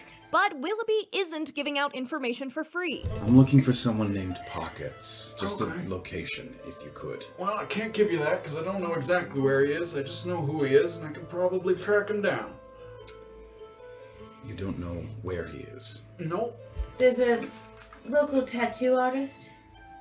Butez, yeah, I know him. What time of day does he usually come in? He comes in at around the same time that you start paying me for information. Willoughby will only work for them if Beezaura and Graven take certain cases off his hands, like who's murdering a bunch of people and who's talking shit about Cleaver. I'll get things rolling, but I can't really start off until you get those things off my plate. Then I'll start already. I'm Alright, into it, I'm alright, thinking. All right. Do you want to just come with me to see Hatchet and then we'll both go see Cleaver? All right. Hatchet is a known Mycrawl dealer in Navikapura, as well as a prime suspect in Beezaura's missing wizard case. Looking to stretch your time a bit, are you? Most people that come looking for me are. You have different types of products. It depends. You looking to stretch 15 minutes into an hour into an afternoon into a couple days? Dosage changes. But lips once again become sealed when Beezaura and Graven try to get information about specific people. See, I don't give out a lot of information to strangers, you understand?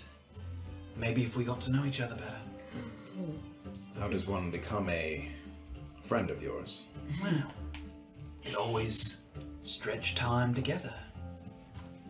Whoa. Meanwhile, to the west, Safira, Erland, and Orba visit Mr. Vargas in his alchemy shop, where they spot the pouches identical to the one the plant man mutant seemed to recognize at the Mycrawl den. So some people simply purchase these sort of pouches without purchasing any of your potions at all?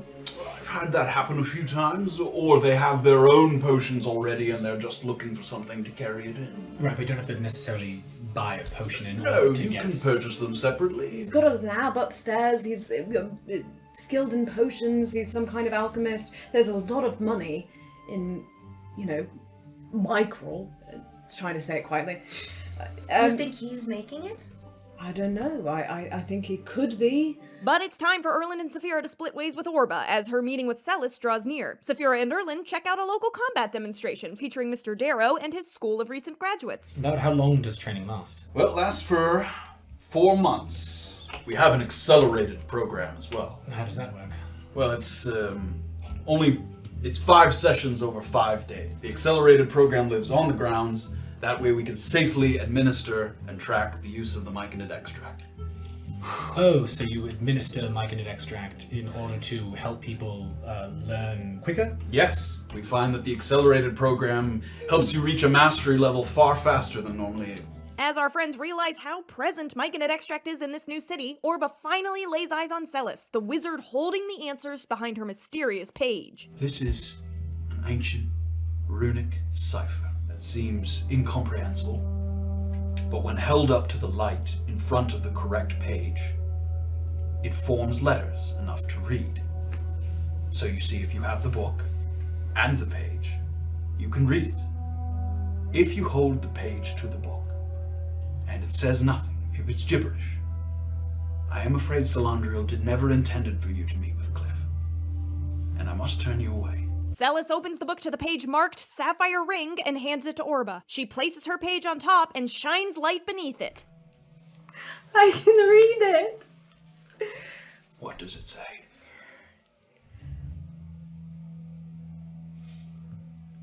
The gods are not forever. The mortal makes the divine. I am a reaper. It is my time. And that's where we'll pick it up. Is Orba the Reaper of Gods? How will Safira navigate a city drowning in myconid extract? Will Graven and Beezaura become an after-school special when they do drugs in order to make new friends? Find out next time on Tabletop Notch.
Yeah.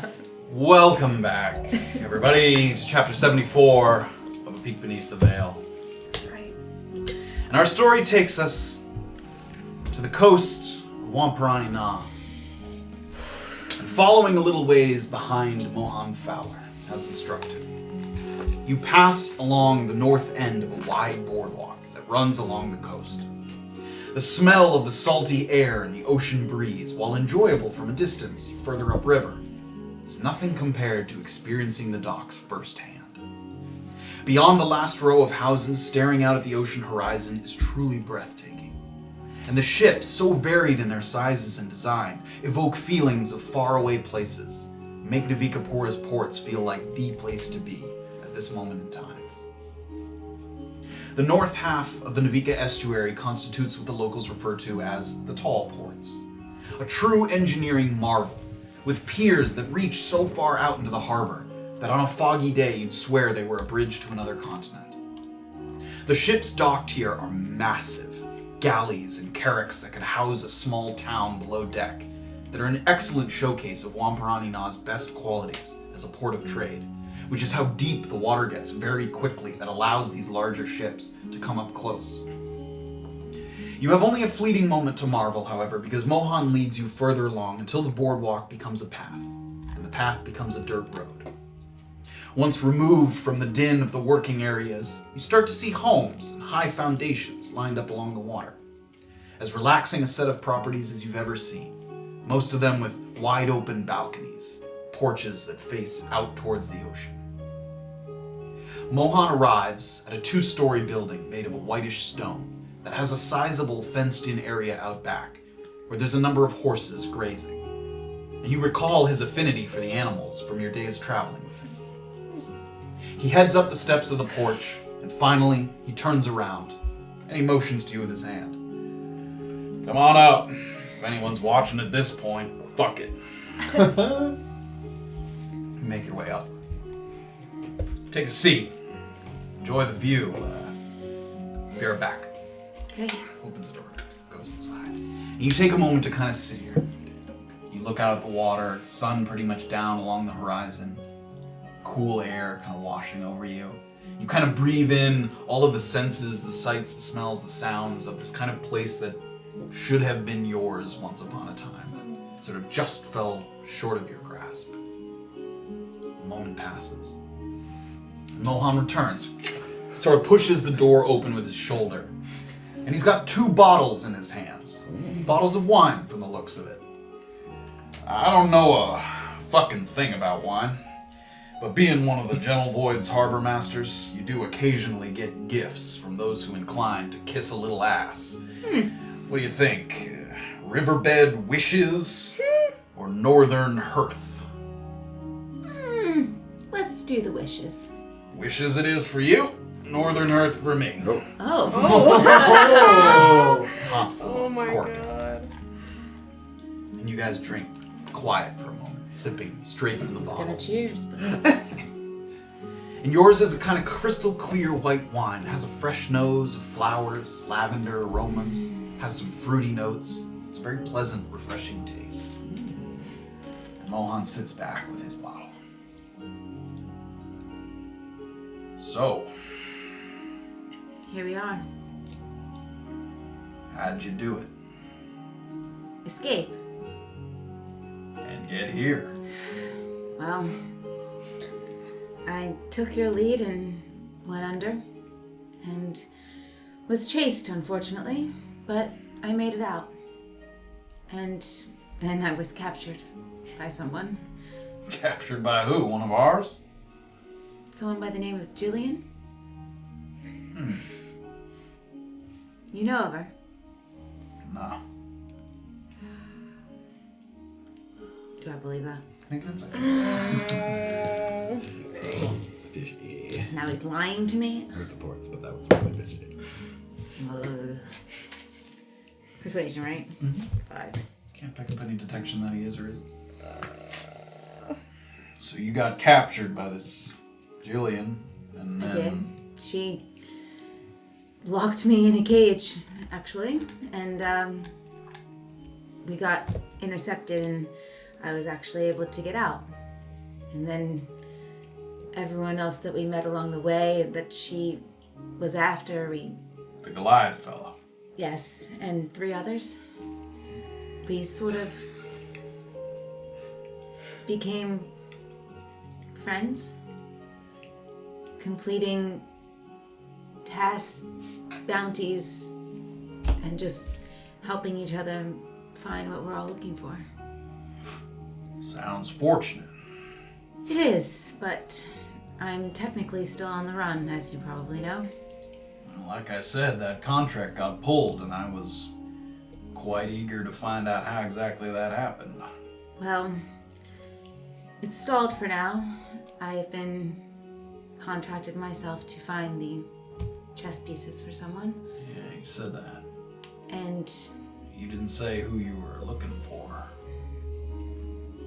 On whose behalf, I mean. well, his name is Thomas Pindle. Yeah, I know Tom. Oh! It's nice. What do you know about him exactly? Well, I never met him myself personally, but the guy has a reputation from his days at the archives down at the Ackley River. Standard step on anybody to get ahead kind of reputation. Yes, well, he did not treat my family well. But you're taking his help. If it gets me the freedom that I've always been after, in honor of my mother and father, I guess so. I ain't saying you did wrong. I'm just saying, be careful. Trying. It's been tough. There are a lot of pieces to get. I've heard. I don't blame myself. I don't have those kind of aspirations, but good luck to you, I guess. Do you know of anyone currently succeeding in their quest for them? I don't know. Again, it's not really something I keep an ear out for. Right. I'm sure that some of the wealthy people in Navikapura play or have played, but the names I'd have are the ones you probably heard already. Anybody who's got money. Assuming I can trust you, I would hope you'd assume that. I'm currently seeking the eventual piece from Sanka. Bertie, that's one I would have mentioned. Sure, she got money. Well, her number 2 is missing. And One of those wizards that goes around with her. yes. Yeah. And she has sent me on the quest to find him. You got any leads? Well, Butez, the tattoo artist, but he says he doesn't know anything. You talked to Butez already? At the bar.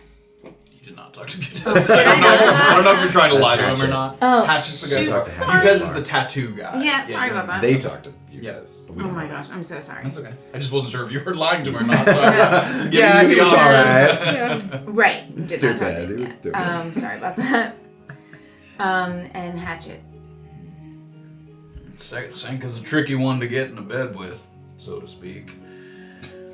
I've seen her wizards around town. They go to the deck.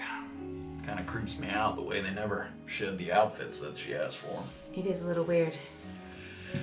I understand they're in some kind of indentured arrangement, so what do I know? There's better sources than me for bar gossip, but I could say that one of my boys at the ports is Palomar Franco. In his off time, he's a kind of a tinkerer. He buys, sells, studies magic items, I guess. Heard him mention one day that one of Sanka's wizards, couldn't say for certain if it was 1 or 2, I wouldn't know the difference if I saw him, was asking about some items that Palomar had in his possession. Guess he wanted to know if they were for sale. You can talk to Palomar if you want, but you not being from Navikapura and also not Gentle Void, I'd be surprised if he'd talk to you. Do you think there'd be any way to win him over? I could talk to him, I guess. if you could, I'd appreciate it. He's off tomorrow. I don't really have time to track him down during the day. If it's not an emergency, I could probably get at him the day after. You gonna be in town for a spell? It's debatable, but if I need to be, I can make it happen. You can try and go talk to him before that if you want. You're welcome to invoke my name, but like I said, I don't know how far that's gonna get you. Unless you got a favor or something. Thank you. I appreciate it. Yeah, least I can do, I guess. Do you think it's worth it to be after these pieces? Or should I take it upon myself to just try to escape? You know your situation better than I do. I mean, I'll tell you right now, I could get you on a ship tomorrow if you're just looking to get out. From the way you spoke of it, sounded like that's not what you were looking for. As much as I would love to just escape, earning it just feels more powerful, I guess. Annie Sue's my home. I wouldn't want to go. Seeing the way you live here is makes me want it for myself even more. It's all right, I guess. Yeah. After you escaped, the heat was on me pretty good about how it happened. There's certainly those who had their suspicions that I had my hand in it. Vintner, chief among them, if you remember him. But as far as they could figure, there wasn't much benefit in it for me. It took some time, but they cooled on the accusations. The extent of the beating didn't hurt. I mean, it did, but not for my case is what I'm saying. Sure. When I was laid up in bed, recovering and spitting blood, I wondered if it was worth it plenty of times. Especially since the likelihood you'd get snatched up was pretty high regardless. Indeed. Part of the reason I was glad to see you made it feel worth it seems like a weird turn of phrase. I appreciate everything that you've done. Even though I'm still, I guess, on the run, I do feel a lot freer. It's good to hear. You remember in that room, I gave you the club and you asked if I wanted you to beat me to death? Yes, I'm glad you asked is all. Didn't just start wailing on me. I'm sure glad I did as well, sir. Stupid fucking halfling. I'm glad you see you've recovered and that I did not, in fact, kill you. Anyway, the Gentle Void detail went about how you'd expect. Had an alright presence here already, but we got our roots in deep here now. Gentle Void's the most trusted name at the ports, and most of the harbor masters are ours in some way or another. All in all, not too bad. If the Gentle Void see me here, will they try to capture me even though they know I'm... Like I said, I heard from my boys that they saw you. They didn't snatch you up. I don't think there's any outstanding contract at the moment. So what, you get these pieces and you send them on their way? I have some in my possession, and one is on its way to the Baron. But...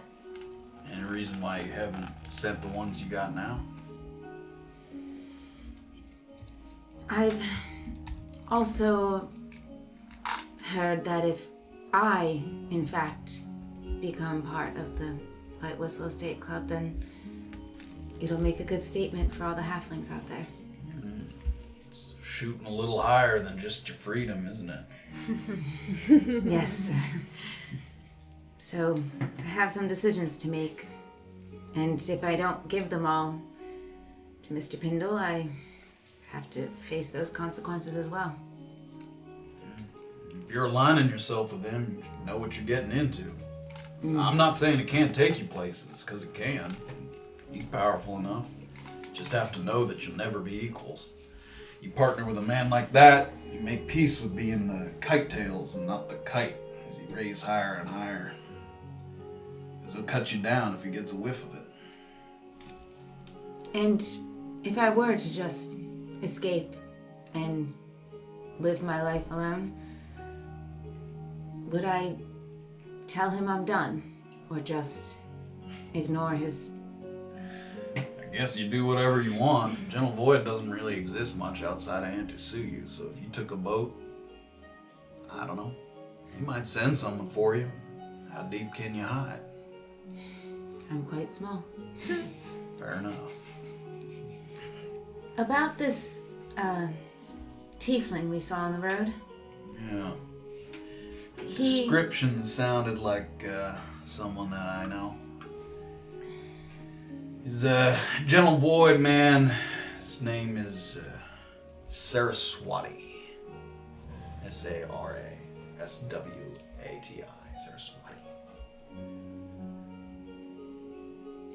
He's an assassin. Which is why I'm surprised that you say that he's looking for you and that you didn't fight him on the spot. Well, a while back, well, a few weeks, he presented me with a list of inquiries about someone that I'm traveling with. Mm-hmm. But no explanation of why. I wouldn't know why. Have you ever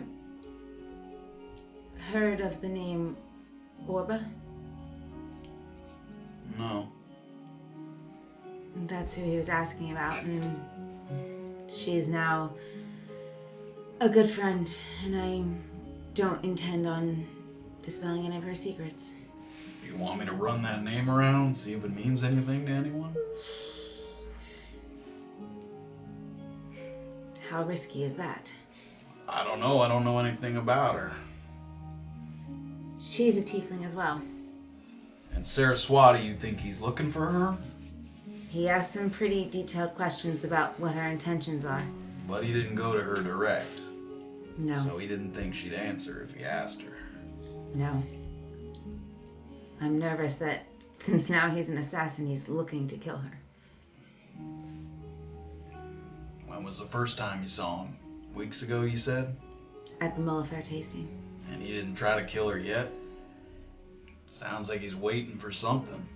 Okay. And also, I hate to keep bothering you with... Please, I still got half this bottle. It seems that another person that I am traveling with is contracted in a, for the... What can I think of the name? Broken Crown contract. Broken Crown? I was gonna say, yeah. She, thank you.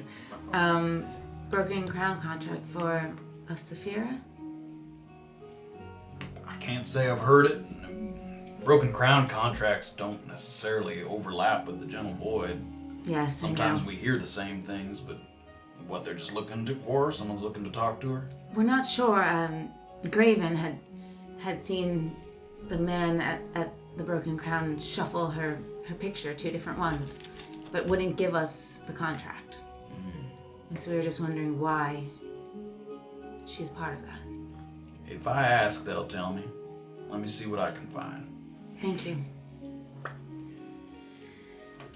This, Graven, Yes, he treats you alright? he is very nice to me. Alright. He actually has helped me a lot in the journey. Although we are very different, not just in size. We are a good team. My whole life I'll take help wherever I can get it. Right. If you need anything from us, we are here. I'll keep that in mind. I mean, this place, it's not too bad. It ain't exactly what I pictured. That'd be too much to hope for. There's always something people to fight about. I mean, I'm not an idiot. You know, I know that the Gentle Void isn't an assembly of saints. But they have done good. I've seen it. absence of Emperor Pachacama, wealthy nobles from all over sprung up, tried to seize power in various ways, and it was the Gentle Void that was established to give a voice to the people. Of course, it wasn't long before the strong voice was used to start manipulating people. Right. The crime that was committed used to be a way to subvert the nobles, had purpose behind it. Now everybody's just looking to fill the coin purses up and down into Suya. We need a gentle void for the gentle void. An even gentler void. Right. That's a problem for a better man than me. Are you still actively involved with them? I run the port here, Tall Ports. It's innocent enough. I know the things coming off the boats. It's part of the job. Do you think you'll stay here for a while? I think I will. I think I might stay here a long while. It's a pretty nice setup you have here. I want to be presumptuous, but I got spare rooms if you're looking for somewhere to spend the night. That's very nice. I was supposed to meet Graven either at the deck or the ports, or the docks, so maybe we will stay here tonight. I think I got a bed big enough for him. Push two together, I guess. Oh. You can have half of mine. All right. No. Hey, I won't ask. Just generally, since you are someone who I looked to for a lot of guidance in the past, any other advice on this journey? I'll say that it seems like up until now, not that you had a choice really, you've been taking what's coming, which you gotta do, one step at a time. But with what you're involved in, one of these days, you're gonna have to decide one way or the other. Are you gonna stay or are you gonna go? Because if you're gonna go, now's the time to go. Are you gonna keep the pieces or are you gonna give them? Because now's the time to decide. Because if he gets a whiff that you're keeping them for yourself and you're not ready for that, he's gonna come for you. You're right. Now, I ain't the man to tell you when that decision's gonna come, but you're gonna have to make it. Indeed. It might be that I send all I have and run on my own. I wouldn't blame you if you did. The boats you say that can take me away? Where would it lead me to? Where you want to go. This is an Avikapura Tall Ports. It'll take you anywhere. You want to go to Presidium? Well, I don't want to be on a boat for that long, but you go on and go. If I have enough food and supplies, then why not, right? The Highlands, Geeraw. Wow. I can't even imagine. Well, you think about it. Looks like I'll be sleeping on it tonight.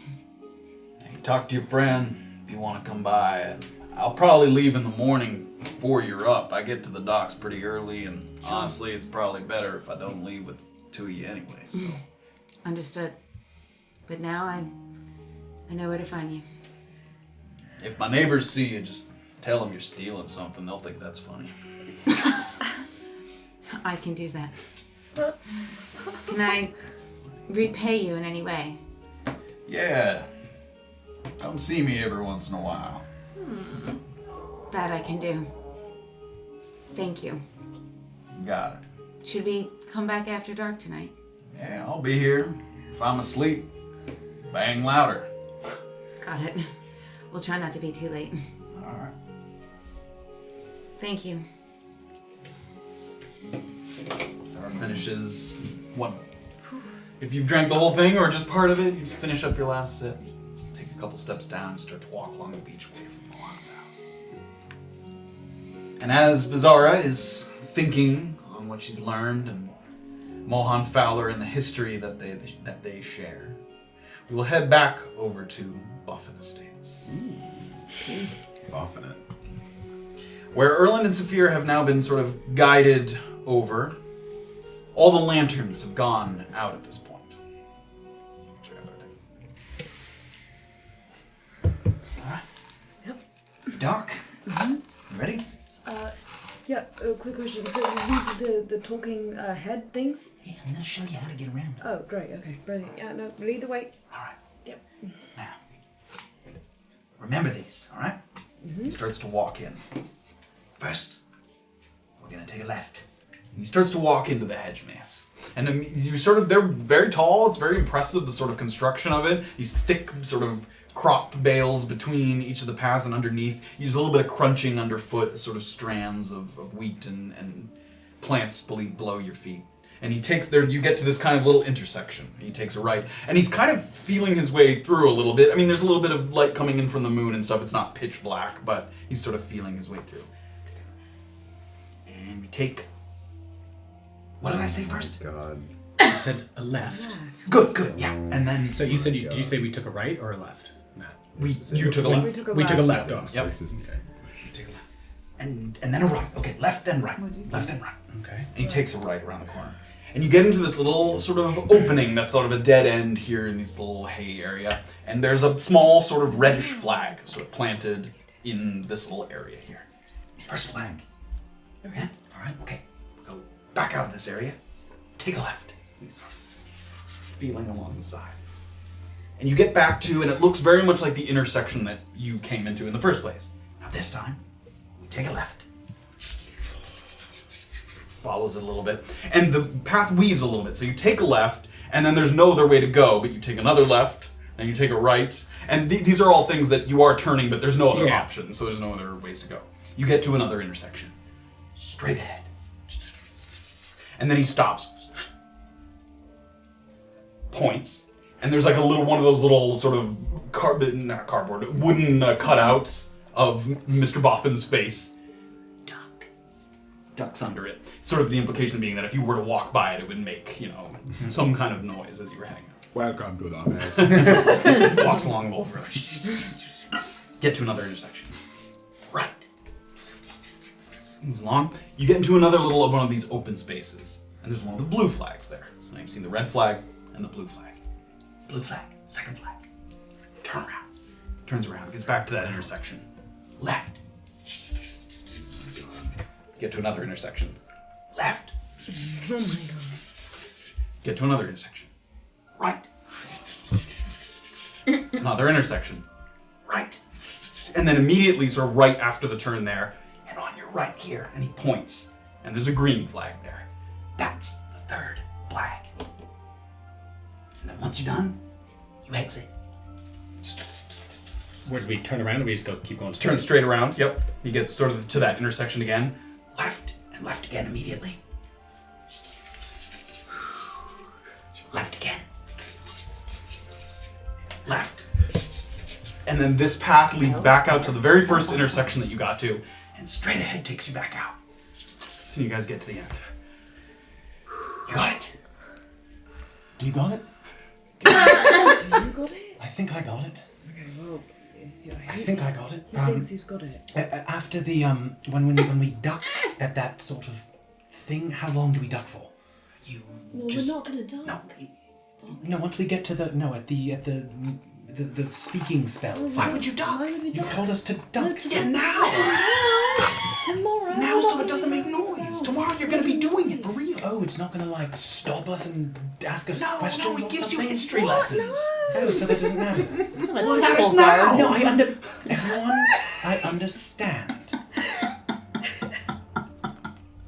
Okay. All right, I thought it might stop us, and everything's fine. Look, I really want the earrings, okay? I need you to... Earring. Yeah. Ooh. Oh, the earrings. For both of us. Slip of the tongue. Oh no. Okay. Sure. All right, should we do a practice just to see? What? Okay. All right, we'll do a practice Okay. together. Practice. Yeah. Okay. He sort of looks around a little bit. He seems to be inside. Go now. All right. So All right. go in. All right. Oh my god. Gonna make a left. Gonna make a right. Grab Find the the red red flag. Then we're gonna go right back out. Gonna make a left. Yep. Saphira's just following Gonna make him. a left. Gonna go straight. I'm gonna stomp. And I look to Safira. Duck. So we duck under the thing. We make a right. And then there's a blue flag. Blue flag there. And we turn Don't around. take it, but just turn around. Yep. And then a left. And then a left. And then a right. You get to a spot where you don't recognize. Oh. Where are we?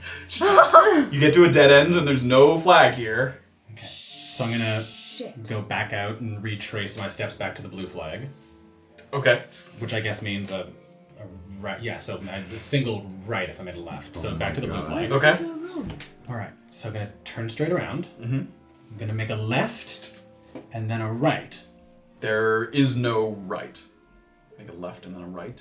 Right would be into hay bales. No, the next intersection, I mean. Or so Yep. a left. So I make You I get to turn the around. next intersection you get to is either straight ahead or to the left. This is like me trying to navigate any street. This is the first intersection right after getting the blue flag? You turned around Yes. from taking the blue flag and took a left. Yes. Yes. Oh no. And then what's the next intersection? Is straight ahead or left are your two options. Oh, and last time we took a left and it didn't go super well. So straight this time. Go straight, and you get back to the first intersection of the maze. And you can see him out there, kind of. Okay, I'm gonna wave at him. I need help from the blue flag. Shh. Turn around. Left. Left. Right. Right. That's what I said. Okay. Okay. Alright, so I'm gonna go back to the blue flag. And I'm gonna go left. Yep. And then I'm gonna make another left. Yep. And then I'm gonna make a right. Yep. And then another right. Right. Green flag. There we go. And then I'm gonna turn around. Yep. And then I'm gonna make a left and then an immediate left. Yes. And then another left. Yes. And then another left. Yes. And you're straight ahead. And Erland's sort of out of breath, like. A clam opens up. And at this moment, you can hear in the distance, sort of at the manor, sort of, Ned! Ned! I gotta go. Yeah. All right. Tomorrow morning. Be there. Yes. And he scuttles off. Yeah. That's a moment there. Do you actually got it? You have it? Okay. Steel yeah. trap. No mistakes. No mistakes. I think so. Okay. So tomorrow at, I suppose any time, it doesn't have to be in the morning, but sometime in the morning. Yeah. Alright, back to the ale house then. Okay. I mean, fun maze, I guess. Some quick coin, hopefully. This was a blast. Some quick coin, I suppose. Make as I'm walking towards He the ale house. made a bit of a slip of the tongue there. He might try to nick the earring from us. I mean, It'd be a bit of. I mean, I don't particularly. It's not worth anything, is it? I mean, maybe a few, like literally, maybe 2 gold we'd get for 1 earring, Look, and that's generous. So he like, seems charismatic, but he'd have to be stupid to try and steal earrings from us, wouldn't he? what are you gonna do? You're gonna fight him? Do we really have the time? Why waste the It's energy not for that- 2 silver? It's not that we have. I think it's probably more than 2 Look, silver. here's what I'm saying. I'm saying only a cup. if he does give us trouble and try to nick it, I think who cares? Honestly, Sure. who cares? Alright, fine. I don't know. I just figure it's not worth the trouble because what I'm worried about is, again, causing a scene right before we may have to leave somewhere. So if we did, have to return, then Mr. Boffin might, I don't know. I suppose maybe not Mr. Boffin. I guess it doesn't matter. I guess we could cause a scene, but I would rather not do that for a pearl earring. I really don't think that this is going to be as sort of a complicated negotiation as you think it is. All right, I just, I could be wrong. So we're going back. Yes, to the Upa Ale House, I suppose, Yeah. and hope all Plenty is dark there. at this point. Yeah. Yeah, I could use an ale. Alright. Yeah, start to head back Okay. in that direction. Orba, where have you headed since exiting Celis's place? We came back along the Right. water, reached the bridge. Well, I guess before I go back into town, somewhere in that forested area, can she just kind of take a look at herself and just see if anything looks terribly different? Nothing looks different. You you don't have like a reflection to see something. Right. No, I just meant like looking at her. Other than the change in your sort of body temperature, which I mentioned, which feels very cold, but not like an unnatural cold. Still feel that? Yep. But you don't, as far as from what you can inspect, there's no physical. Okay. Yeah, I guess Orba's just gonna start heading. She'll cross that bridge back into Naupa. She'll go to the inn. What, I guess, do I have any The alehouse? Yeah, sorry. What time it is? Close to midnight. It's not even midnight yet. That was my curfew. Okay. You're strong and a bad one. Damn. Anything happening at that like square? Any performance, like impromptu performances or anything? You're walking back to the alehouse. Yeah. Yeah, because that is the sort of square. The Upe Right. House is that sort of. Right. So you sort of head on your way back, and you make your way to the Upe House. And when you return, it looks like Safira and her staff have done a bit of preparation for the evening. Just strong lanterns hung around the courtyard in the amphitheater, illuminating the entire space. And here in the center of Bow Myrtle, it has this kind of alluring glow from a distance. And then once you step within the light, the surrounding buildings seem to kind of fade into the distance because of these sort of bright lights. It almost gives you the sensation of being on stage. Like this sort of whole courtyard area makes everybody in here feel a little like sort of center stage, as if the spotlight was on them. It's no longer just the elven woman serving food and drinks, but at least 2 or 3 others. It seems like she does have other staff when it gets busy, additional help. It's not a raucous crowd, but there's a steady din of laughter, conversation. And you remark on the diversity of the clientele, the class diversity, everything from people in simple laborers' rags to fine, flowing silk robes.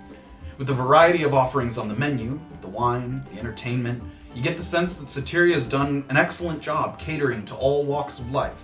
And no one looks sort of uncomfortable or out of place among their neighbors. Sort of take in the surroundings, look around, and across the courtyard you see muttering under their breath at each other, Erland and Safira approach in the opposite direction just at about that time.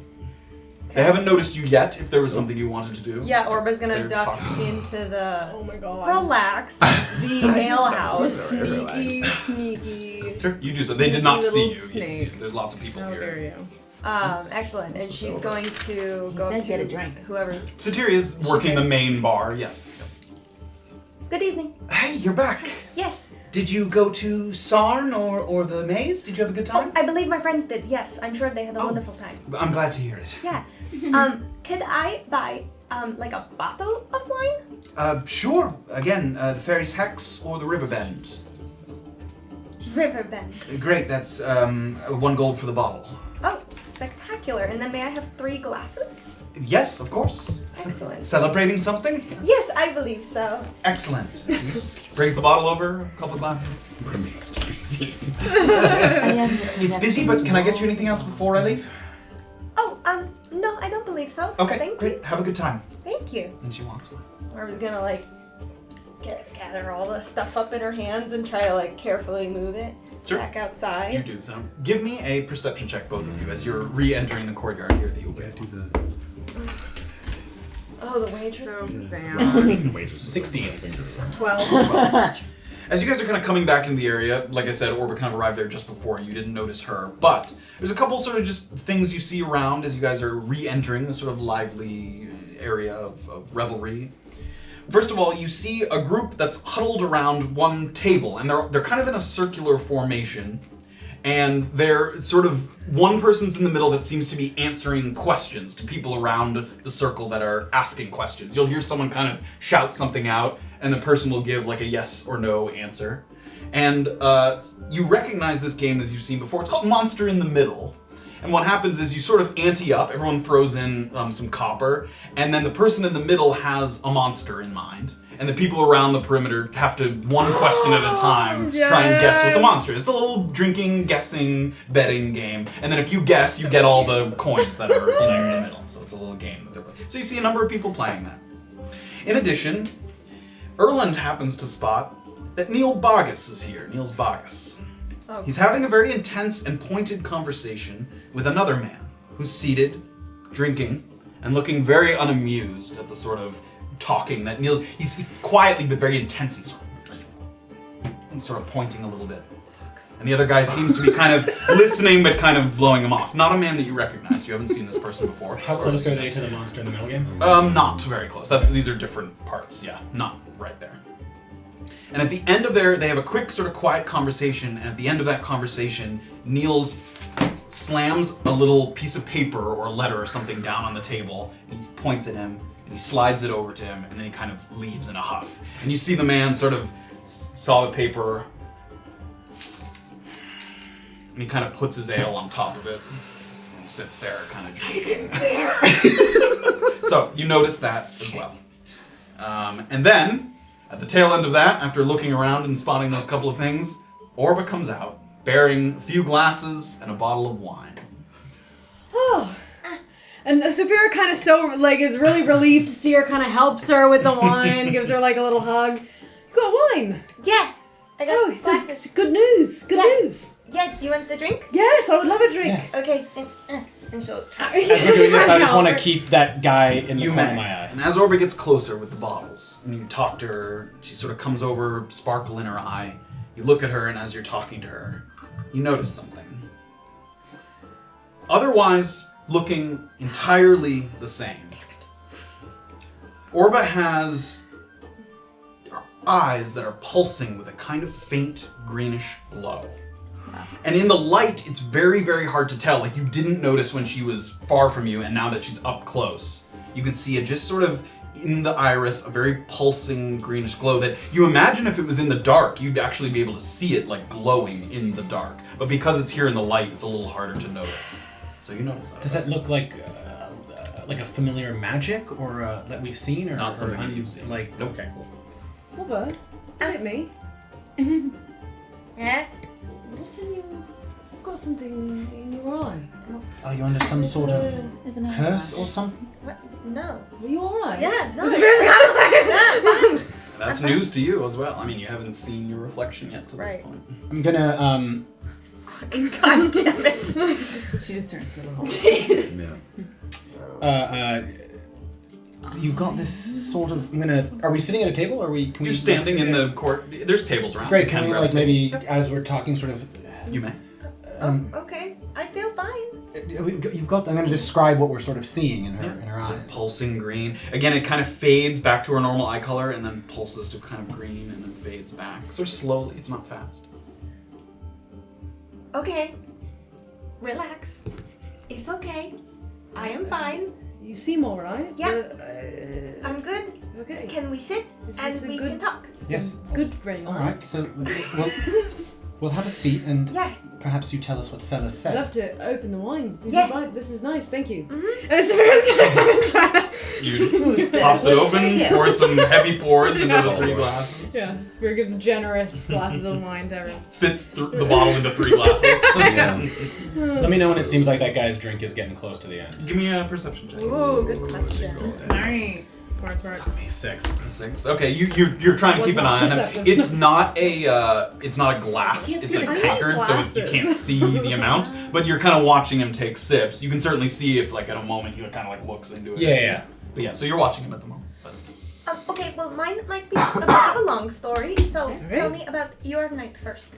Honestly, we went to the Not very eventful. Sarndero weapons The display, Yeah. The thing. which was fine, impressive. They use myconid extract sometimes to assist in Very open about it. Very They literally openly. just came out and were like, yeah, you want to to try sort it? of accelerate Okay. the program. Yeah. Oh. We Wow, got okay. someone who trained under him and used myconid extract that we can talk to at the docks, named Which we Vane should. Mahokra, Yeah. Okay. Goliath. And then we went Oh, a to. Goliath? Yeah, he left in sort of, He- they said that he just couldn't afford the classes anymore, but we should ask him if that's really To sort the of case. see what perhaps the myconid dosage is like, some sort of. Yeah. And then we went to the Hedge Maze, and it was unfortunately closed. Oh, that's a bummer.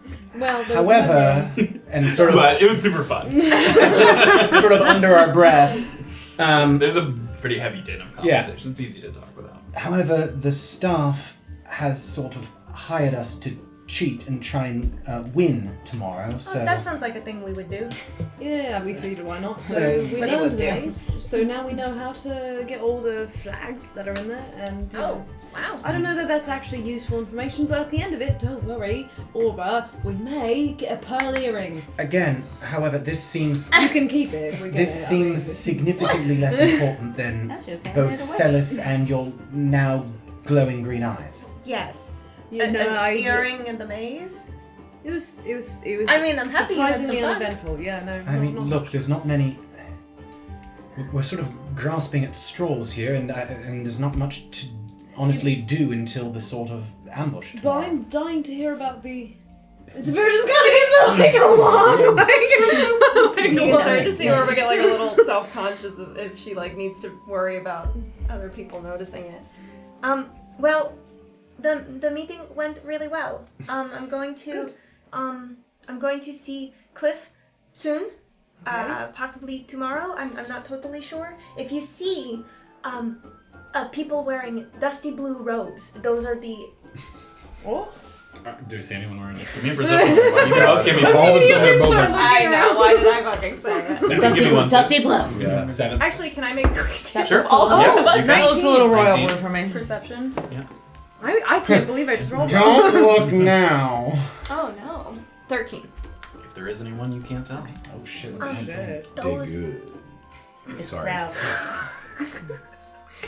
Those are acolytes. Those are people who, work for Cliff. So they're going to fetch me, I suppose. Well, this is excellent Yeah, news. it's really This good is- news. And I told Celis that when I see Cliff, I'm going to talk about you and our Goliath friend, and hopefully it will lead to good things. That's- Oh, brilliant. Well, This is fantastic. Yeah, I thought That- that's hence the wine. It doesn't quite explain the glowing green eyes, but this is all good news so far. It's mostly just some magic stuff. I honestly don't have a ton of information about it at the moment. What did they say well, about hang does on. the, No, well, you don't. Hang on. You don't have a ton of. So that was a spell. I'm assuming that was done to you.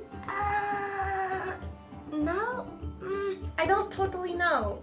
Well, what hang on, you were why presenting don't them you with know? you were presenting them with Yes, I presented the ring, and we're all good. what does that mean? Okay. It means I'm not getting sent back No, to the we're hall. skipping Okay, some no, steps. hold on. I know we're skipping some steps. So And I'm saying maybe I'm not ready to share all of the information yet because it's all very fresh and it's a little overwhelming, and I don't have all the answers yet. what about the Okay, page? well- Yeah. What about the And Orba just nods. It's also at this moment that you see the guy kind of look into his cup, and he looks like he's looking around for maybe a. Okay, okay, here's what's gonna happen. I'm gonna spill my drink. Don't ask questions, there's no time. I'm gonna spill my drink on the person, that's nice. and That's then a I do waste it, of you're going to money. grab the piece of paper, whichever one of you, there's a piece of paper under his drink, and you're gonna grab the piece of paper when I spill my drink on him, alright? No questions. And I'm gonna start walking over. Okay. Is someone following? I'm Yes, gonna I start guess I'll walking follow. over and Oh, I'm just gonna gosh. kinda get close to him. He And looks like- like he's trying to kind of flag someone down. And as I the paper's still on the ground, yeah? On the table, yeah? Yep, it is still on. I'm gonna sort of walk past him and oh! Make a performance check. Oh my god. The two best actors over there. Yeah, I know. Fuck! 10! 10. Start. What the Oh fuck? shit! I'm so sorry. I'm gonna start trying to pad his. He kind of pushes you away. I'm so sorry. This is entirely my fault. Is there any opportunity here while this is I mean, happening? he's seated at the table. He's looking at Erland. So if the table's kind of here in front of him, Erland spilled it here, so he's pushing Erland away. So he's not looking at it, but it's Okay. close. I'm sorry. Please, this is. I'm gonna pull up my Can I- cloak. So the Safira's cloak, Okay. right? So I'm gonna pull it up so that it is kind of blocking his view of the table. Give as me I'm a gonna- deception check and a sleight of hand check, and it's going to be Oh my. contested against his This guy's perception. gonna here. pull out a magnum. Sleight of hand? Yeah. 17 on deception. Sorry, what? 18. Sort of pushes Erland that way, and finally you bring your cloak up, and he moves towards you so he can give you a shove because you're kind of getting in his business a little bit. Get away from me. I'm so sorry. I was just trying to dry off your clothes. I'm so sorry. It's fine. All right. Can I see if the paper's still on the table? And Safira is kind of walking away with a piece of paper. I'm so. Can I buy your next round? No. All right. Fuck off. Oh, I'm so sorry. And I'm gonna keep walking past him towards the bar. Okay. He looks like he's kind of wringing his shirt a little bit. He's standing there. I'm just gonna go to the bar and try and see Safira if she's I'm in gonna charge. go walk back over to there. Orba. Okay. I would like to say that throughout the whole thing, Orba just sat there with 2 hands on his lap. I just wanted to celebrate. Coming back. Okay. Yep. You head over to So, Safira. I'm over by. Hi, good to see you again. Hi. Your room's ready. Oh, excellent. And Up the stairs, last one on the left. up the stairs, last one on the left. Thank you. And thank you. Up the stairs. He's trying to. So far away from all the other lefts I wrote down. Yeah, seriously. Oh my god. Thank you so much for the recommendations on the maze and the weapons show. Really Sure. quite spectacular. Glad you had a good time. Your friend said that you went, so I'm glad. Yes. Has Deldoon swung by at all? You know, as luck may have had it, one of the Radiran elves that's been trying to negotiate the cliff happened by, and I mentioned your name and your description. He remembered you, and he seemed to think that you owed him something. Scared? He implied that if you didn't have it, that he wasn't all that interested in speaking with you. Sketskill, right? Was that his name? Yes. You made promises to both yes. dogs. Yeah. Oh my god. Great. Oops. And could you tell me which Radiran elf it was so I know which promise I need to keep? You made promises to both of them. Oh my god. Sure. Well, Actually, I only made whatever. well, I think whatever you owe, you should have all of it before I arrange a meet. Okay. Thank you. And she kind of ducks away. You can tell that, like, your sort of insight, just having sort of spoken to her, it didn't seem like when she spoke to them that they said terrible things about you. She was facilitating this conversation. She just seemed like she wants you to prove that you actually mean them well. Yeah. That's the clear impression that you got. So, So as you're doing that, shit, sorry. I'm gonna want to just buy a shitty ale. Or Oh, something. sure. So you can, yeah, it's their cheaper one is 6 copper for an ale. Your shittiest ale. Yeah. The As he's worst doing one. that, you walk back over to Orba. Trying to discreetly. I have no idea what I just stole. I have absolutely no idea what this is. What does it say? You looking at it? Kind of trying to be a little discreet. Mm-hmm. We should also we should keep it from Erland. Oh my god. You know what? Pretend I dropped it. I ate it. I read it and I ate it. Okay. Yeah, okay, go ahead. I'm gonna Read it tell him first. I dropped it. No. Okay, so you told me I was done hearing about this mutant nonsense. Oh, this mutant nonsense. You told me it was cleaned up, and now I find out from one of Hatchet's boys that it's been spotted again. Fuck. Don't drag me into your shit ever again, McKenna. I am haunted day and night by this catastrophe. I want a face-to-face meeting, and I want it now. Send your little goon with a time and place. Well, shit. So do we think that was the goon, or do we think that was McKenna? I don't know. I didn't see. Who got spilled on? Yeah. He's kind of up at the moment. You can see he's kind of looking around to see if he maybe dropped something. Shit. Well. I mean, you don't recognize him. You haven't seen him before. Or was gonna take out a parchment and her ink and quill really quickly. Can she peek around to see where Erland is? Yeah, we'll say. I mean, it was further for him to walk to the bar, so he's still talking to Safira at the moment. Copy it. If he gets nervous, maybe we can drop it somewhere if he can find it. I mean, I guess it would be. Was it sealed or was it just a note? Nope, it was not sealed. So, Okay. lucky wasn't sealed. At least we can drop it. That way he doesn't know anyone took it. Can you copy it down quickly? Yeah, okay. I'm gonna copy that one down first. Okay. Plus, how I got my parchment. I'm so So sorry. I'm gonna, no, that's fine. I'm gonna copy that really quickly. Okay. And then, if there's time, I'm gonna write. Okay, hold on. And she's gonna write on a piece of paper, and then I'm just gonna have it, give it to Safira.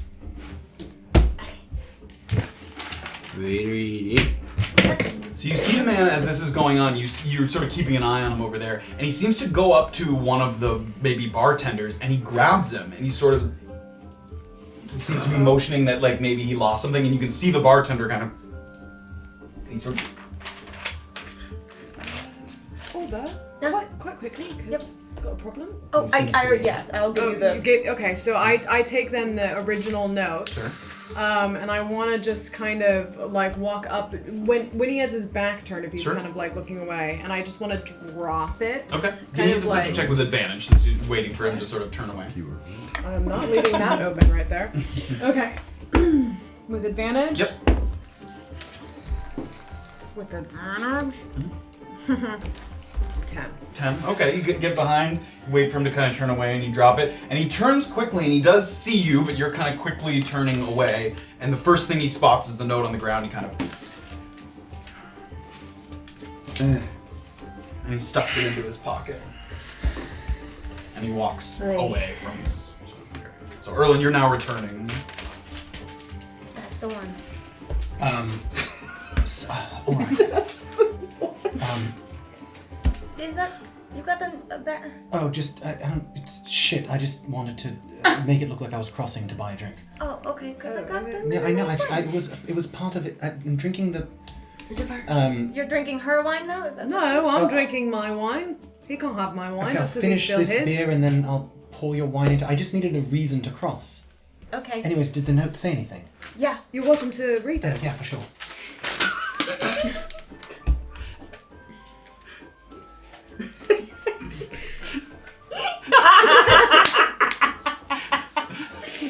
So Niels Bargis wrote to that man, "You stink, Grammari, why you so stinky?" I think it's in the mystery. We've got to look into this. So that man that Niels Bargis was talking to was Grammari, and he was very stinky in this situation? It checks out. It checks out perfect. I don't know what your problem is. Absolutely checks out. We're not keeping secrets. We would never keep secrets. This could be a really Is this big deal. really the time for a joke? What did the note say? Wouldn't you like to know? Well, we have to return it actually because we got the copy of Oh, it. that's a good idea. Okay, so you did get the We note. got it. Yes. Good. Yes, very funny. Good. So, would you like to read it? I would love to Do read you want to it. have it? Here, take it. Wow. One big glass of wine. Shit goes everywhere. After reading the first sentence, Erland's gonna... This is funny to you. Your reaction to it? that's Absolutely actually hilarious. This is the time for jokes. completely worth it. Was that Mr... I mean, I don't. Your guess is better than mine. You're the one who saw the thing. Well, I don't think it is Mr. McKenna because it sounds like he's instructing a goon to go talk to Mr. McKenna. So maybe that's the goon. No, don't drag me into your shit ever again, McKenna. Yeah. It seems like you wrote that too. We can ask someone if that was Mr. McKenna, I suppose. Yeah, I guess. Or just who was that person who was angrily yelling at the bartender? I suppose it's a totally fair question. Yeah, I mean, you know what? You could even have the pretense of, hey, I spilled my drink on that guy. I hope he doesn't come for me later. Yes, Is he? yes, it's a very fair question to ask a bartender. Sure, I don't see why not. He has left, by the way. Yeah, the guy, yeah. All right, I'm gonna get up and go to the bar and the bartender that the guy was yelling at. Sure. Excuse me, sir. Yeah. Who can I get you? Who was that man yelling at you? Just I got into an altercation with him as well. No, it was just a misunderstanding. Nothing to worry about. He yelled at me as well. Do I need to be worried about him? No. He works at the ports. I think. Ganner. His name's Ganner. Ganor. Ganner. Does that seem true to me that his name is? His name's fucking Smash. Dirty 20. Yeah, it does. I mean, he seemed to know the guy. Yeah. What was it? Ganor. Ganner. Mr. Goon. Yeah, don't worry about it. He was totally. He thought that I had taken something, but I didn't. So. Oh, all right, sure. Thank you. Yeah. I'll sit back down. It's not McKenna, it's Ganner. I suppose you're right. I want a it's face-to-face meeting. It's send your little goon. Goon with a time and place. Ganner goon. Ganner goon. No. Ganner the Goon. Oh yeah, that guy's. Ganner. No, he's one of the Ganner is I've one heard of about Hatchet's. him. Ganner is one of Tales. Hatchet's boys. Oh, perhaps don't drag me into your shit. No, McKenna. No, McKenna is. Who gave the note? It was to this easier to decipher the you so stinky. Yeah. That one, we had a better time with that one. That was Okay, I 8-bit. saw Niels Bargis, who we visited, yeah. Yeah. sort of intensely yelling at this Ganner. Oh, okay. So, Niels Bargis, I think, knows more than he was letting on. Yeah, I think it's pretty safe to say that we have at least some smoking gun now that he's involved. Absolutely, we do. Sorry. Absolutely. Right, that's a good phrase. Additionally, what was it we owed Skedskier again? Lots of things. What was it? Fuck everything. Additionally. We owed him basically. We owed him 150 gold. Shit. We owed him Shit. myconid extract, and Right. we owed him supplies. Fucking well, if we're gonna get myconid extract, at least we're in a place where it's readily fucking available. Very true. Fuck's sake. I do not. Still hate that we made that promise, but yeah. I don't have this money. Yeah, no, I'm not shelling out 150 gold. What should we ask? You know, How money much is back? this earring? Not 150 gold. Really? We don't know that. I think we can safely guess. Regardless, Skedskier may be in the area. Oh. Yeah. Okay. So. I don't want to talk to him, I don't want to talk to him. so we just avoid him. Oh, yeah. Easy peasy. So. Don't wear the pronounced cat around him. Hang on, but why? So why were you trying to track him? Well, Satiria mentioned Radiran Elves. Right. So why'd you have to? Because I knew that we owed Skedskier something. So you think that if we avoid them, they'll avoid us? But now don't they know where you are? Well, they know What if where... they track you down trying to, collect the debt? Well, that's what I'm saying, is they know that we're here because we talked to Satiria. Yes, but they know that we know the Radiran Elves because of boy. what you specifically said. I didn't say anything to them. No? She mentioned the Radiran Elves and then you... No, I brought up Skedskier. I said that we had met him in our travels. Right. Okay, so if we run into him, what are we going to do? Say we don't have 150 gold. Oh, but bullshit. Yes. I call bullshit on that. I think he will too. So what's our plan for when he says, yeah, you're lying? Well, we can provide him with He the... sees us wearing one pearl earring. He's gonna be like, you're rich. And I don't. We could provide him with the name of a myconid dealer. Oh yeah, because that's what he wanted. He wanted the So name he of a did- place where he could buy it and not the stuff itself. Honestly, I don't know if he needs that kind of connection. I mean, you can find The connection people I are very think was the comfortable with issue. myconid extract here. I would imagine if you just went up to somebody and was like, "Can I buy some?" They'd be like, "Sure." That's true.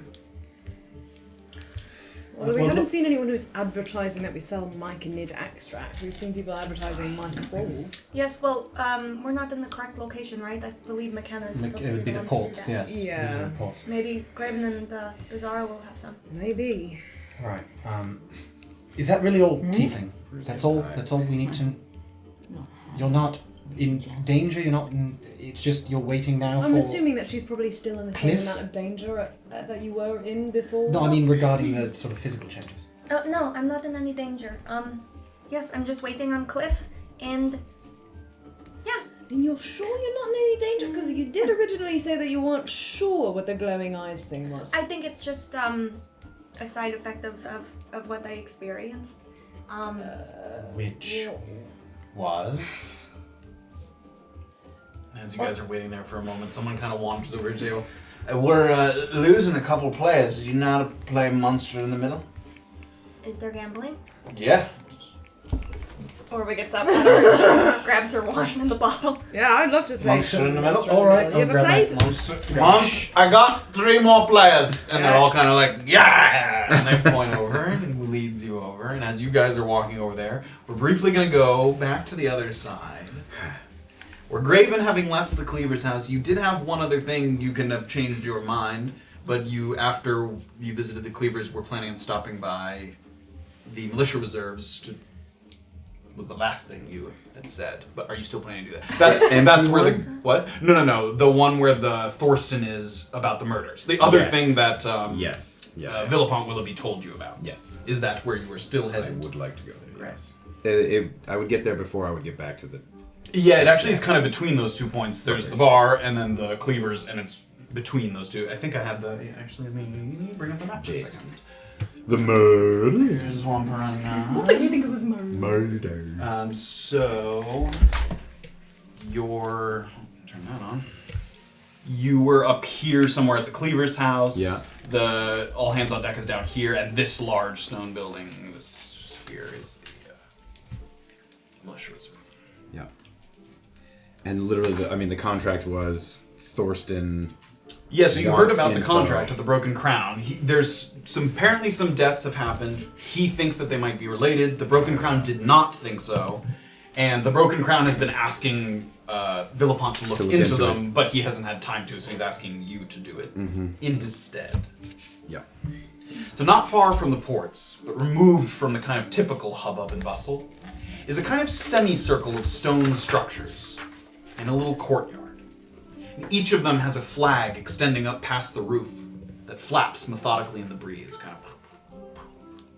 And it bears the emblem of an anchor and a scimitar. And the buildings aren't in great shape. Shingles missing from the roofs. There's a general buildup of weathered scum on the foundations from a lack of regular cleaning.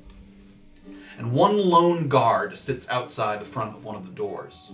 Leather armor, faded green in color, and he has a pelt draped over his shoulders. There's a shield bearing the same anchor scimitar emblem leaning up against the wall behind him. And he kind of has a 1,000-yard stare that gets broken only as you get very, very close, not exactly keeping sort of a vigilant watch. Looking for Thorsten. If somebody's stolen something, I can't get it back for you. It's about his contract. He sort of says, really? Yes. Did Bernard send you? So you can tell him the joke's getting old. I don't know who that is. Who are you? I don't recognize you. I'm a traveling bounty hunter. Looking for contracts. Why would it be a joke that somebody would want to actually come do it? Everyone thinks I'm an idiot.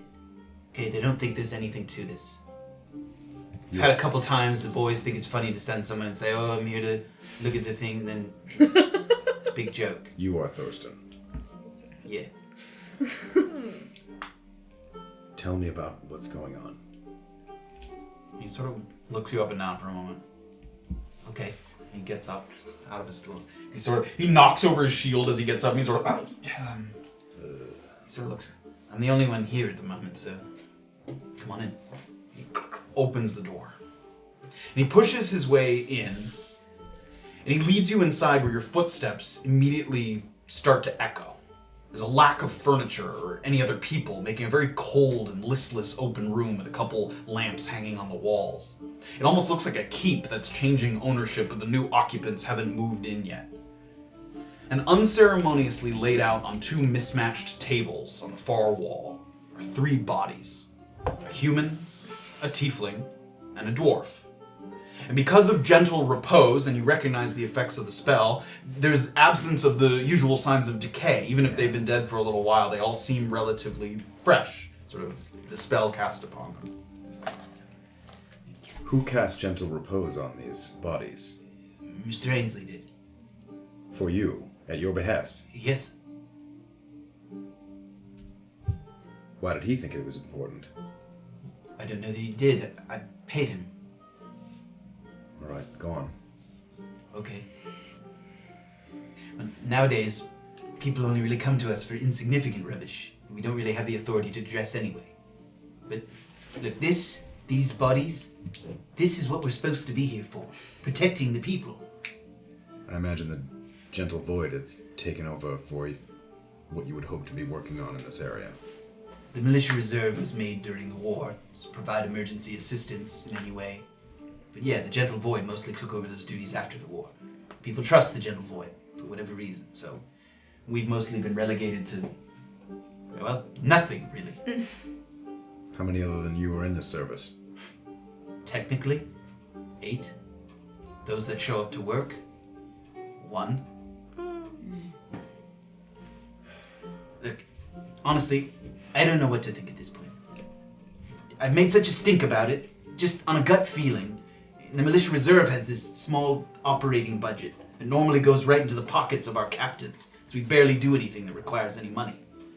And it took me threatening to out their little bonuses the captains were taking for them to agree to cough up the money for the Gentle Repose and the Broken Crown contract. I'll be honest, it's probably my job if I don't come up with anything on this, but fuck it, right? I am no stranger to conspiracies. I understand. I just want someone who isn't broken crown to take a good look and tell me whether I'm crazy or not. I'll accept the results, whatever it is. Sometimes I have to know, and I'm not smart enough to do it myself. Honest. Good.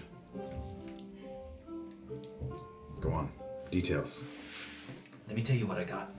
He sort of gets into a little bit of a focus here. He walks over to the bodies. Sick. I love this.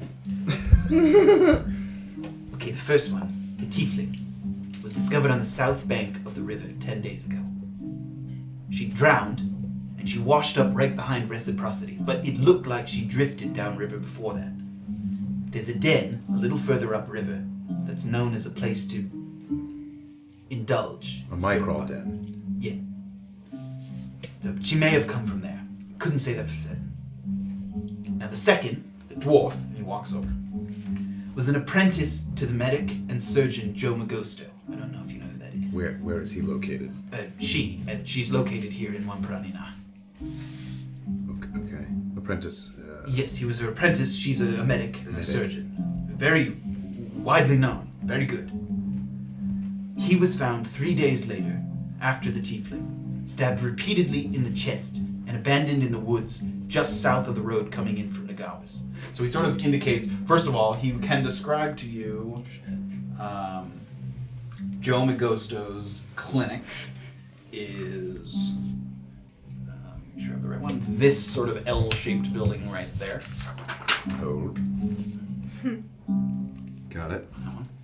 And so now he's describing this, the first body that he described, the Tiefling, dropped right behind Reciprocity, so like in the river right there, but he thought that it had drifted further down from further upriver. So And that's where it was found. The den would be closer to the the den, woods. he's saying the den is further upriver, yeah. And then the second one, 3 days after the Tiefling, stabbed repeatedly in the chest and abandoned in the woods, barely south of the road coming in from Nagawas. So here's the road coming in from Nagawas, so it's he was found like in the woods here. Now the last one, the man, was found dead in a room at the deck 4 days after the dwarf. So 3 days ago from today. And he was shot in the gut with a crossbow bow. Apparently he worked at the toll ports doing bookkeeping or something. Now look, I get it. 3 different times, 3 different methods, 3 different spots. Nothing connecting them personally or professionally as far as I can tell. But here's the thing. None of them were killed in the middle of nowhere. And not a single person that I've talked to mentioned anything about hearing a struggle. Now, the Tiefling who drowned, right? Maybe nobody heard because the only people around were laced out on Microl, right? It's possible, I suppose. But the paralytic effects of Microl doesn't prevent you from being able to hear. And why did nobody hear yelling just off the road to Nagawas? People come and go on those roads day and night, and nobody said that they heard a cry for help.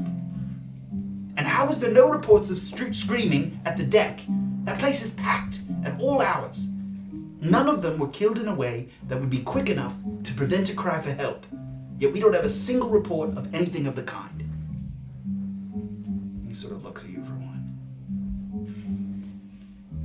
It's flimsy. What can I say?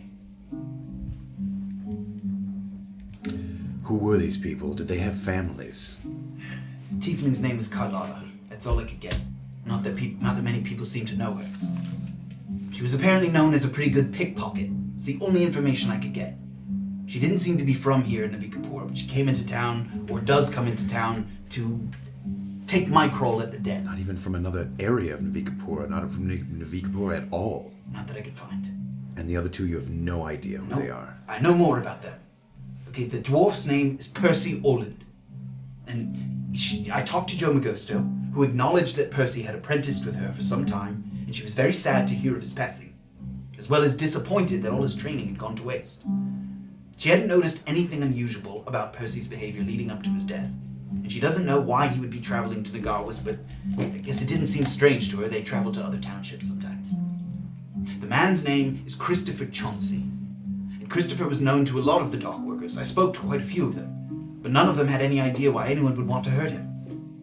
He didn't do much besides keep records at the toll ports. He's a bookkeeper. And His friends didn't recall any strange interactions or friends or people speaking to him that was out of the ordinary. He frequented all hands on deck, just like everyone else, so it wasn't unusual for him to be there. Like I said, it's not a lot. None of them had any other connections to each other that you could find, that any alliances to. You can see that he's like getting a little nervous. Not that I found, no. 10 days ago, 7 days ago, 6 days ago. No, it was 10 days ago was the first death. Yeah. And then 3 days later. 3 days later. So that would be 7 days ago from today. Yeah. And then 4 days after that. Oh, so 3 days ago was the most recent death. Oh my god.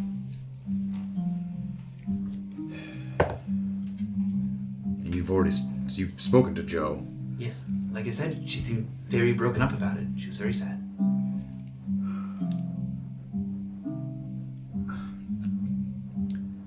The drug trade. Who else have you talked to? I talked Is to it people at drug the trade? MacLeod. Is it gentle void dealings under the table? Is it? How am I supposed to know that?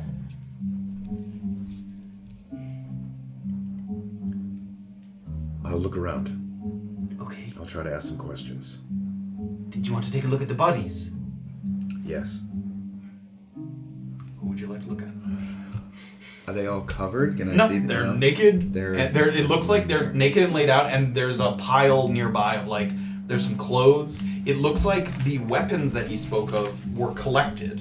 There's a small hand crossbow and a dagger, like off to the side. So the weapons that were used to kill them were left with the body, is what it seems like. Okay. Yeah. Yeah. So let's go in order. Let's go with the 10 days ago first. The tiefling first. Yeah. Give me an investigation check. Oh boy. I am Sherlock Graven. Graven home. Investigation. 14. 14. You get over to the tiefling. You sort of bend down a little bit. Give it a good look, kind of up and down the body. The first thing that you notice right off the bat is you look at her face, and there seems to be bruising and cuts around her lips and chin. The cuts are unusually clean, not like sort of like as if cut by a blade or a piece of glass. And at a closer look, you sort of pull at her lip a little bit, and there's glass caught on the inside of her mouth and in her gums. It looks like maybe a bottle of some kind was broken across her jaw, or some kind of glass object was smashed into her face. Like maybe somebody had a vial of a type of something, put it in her mouth. Fuck. And she drowned, so traces of any kind of liquid, anything in there would be You didn't see anything of that? anything like You that. continue to take a look after seeing sort of markings on her face. And are you going to the next body? Sorry, or you? I'm a little more down the throat. That's as far as that's all you can tell. Okay. You open the mouth a little bit, and a couple of the teeth are broken too. So Okay. there's additional sort of sense that there was some kind of force that she was hit with. But the idea is that they died from drowning. This one. That's what he was saying. Yes, that seemed like that was not the cause of death. Was these? Okay. It doesn't look grievous enough for Yeah. the impact to have been the cause of death. Okay. Move over to the door. Next one. Take a look. Give me an investigation check. 14 again. Wow. You look him up and down. Nothing particularly stands out about the way he was killed. Like the person, like Thorsten said, he has a number of stab wounds, in his chest, around the rib cage. And the stab wounds, because there was a number of them, sort of the skin is torn up pretty good. But you take a closer look at it, and it would have been easy to miss. But it looks like there was kind of a small butterfly tattoo that is now sort of carved up because of the stabbings. So that easily could have been overlooked at a certain point. And it's centralized around there where it's like maybe somebody was trying to not have people see that there was that there. Possibly. There's stab wounds not just there. He's Yeah. stabbed in a number of spots, so maybe. But there's not a grouping like that elsewhere, just where the there isn't a tattoo is. grouping at all. It's just a couple of the stab wounds were near the tattoo, so it broke it up a little bit. It makes it Okay. hard to see. It doesn't look like necessarily someone intentionally Okay. was carving out that spot. Okay. That's what you notice. Next. You take a look at the man. Give me an investigation check. Big boy. No whammies. That's a whammy. It's a 1. Give him a good look up and down. You don't seem to find anything. That's on the him that crossbow stands out. one? Yep. I mean, clearly there's a puncture wound, fairly large. That was from a bolt of crossbow. Anything? Going back to the first one, I'll describe. You know anything about this? Well, the glass in their mouth. I didn't see the glass.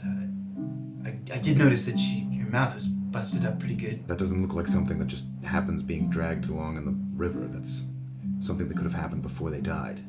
I guess now that you say that, yeah, it looks like it was cut pretty sharp. You think that's something? Perhaps.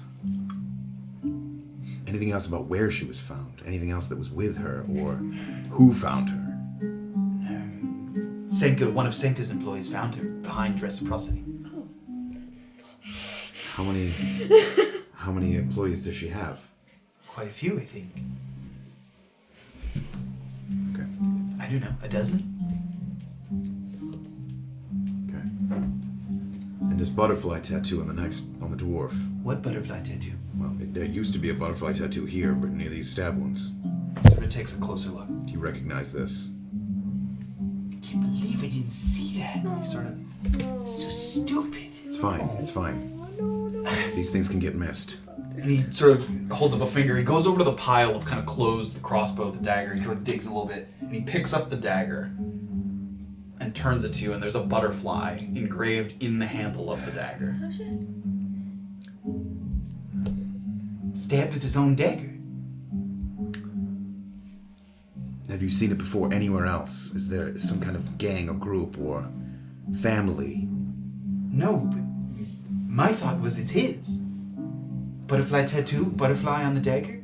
Perhaps, but you'd think that wouldn't be the only two places it would show up. It would probably be from somewhere else as well.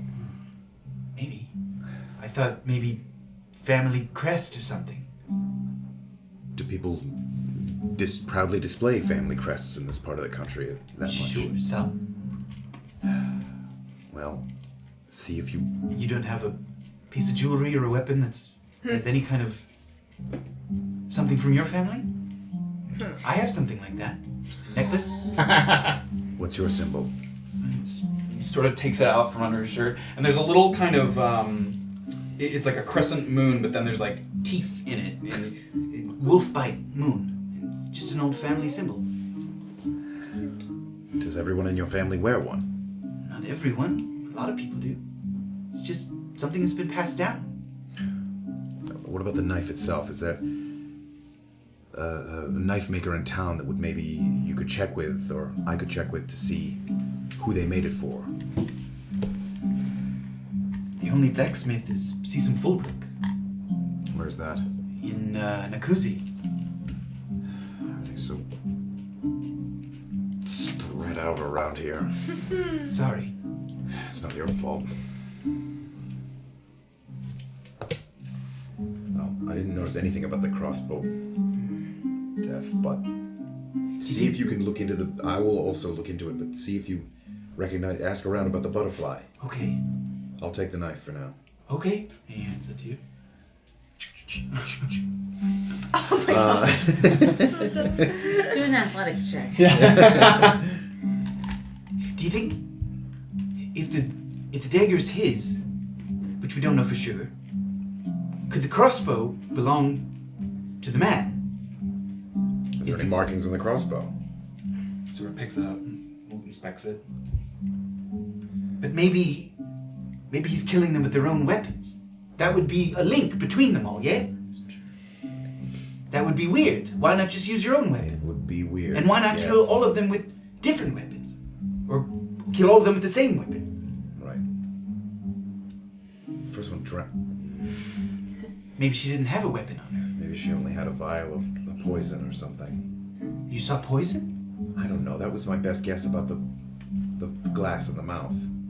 Maybe they put something in their mouth and shut their mouth on it. Forced them to take some kind of... Vicryl comes in a vial. A thin vial that might smash if you bit on it? Yeah. Where's this den? He describes it. It's the last house on the end here. Oh, okay. So it's like not in the woods or anything. No, Okay. it's right inside the town.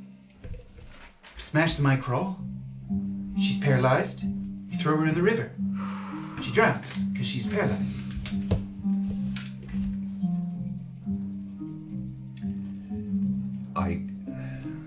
I understand why you've been suspicious of all this.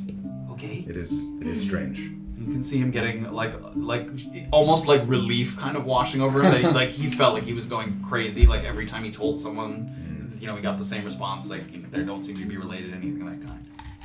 I have other things on my plate at the moment, but I will look into this. Perhaps I'll start at the bike roll den. You can start with the butterfly. All right.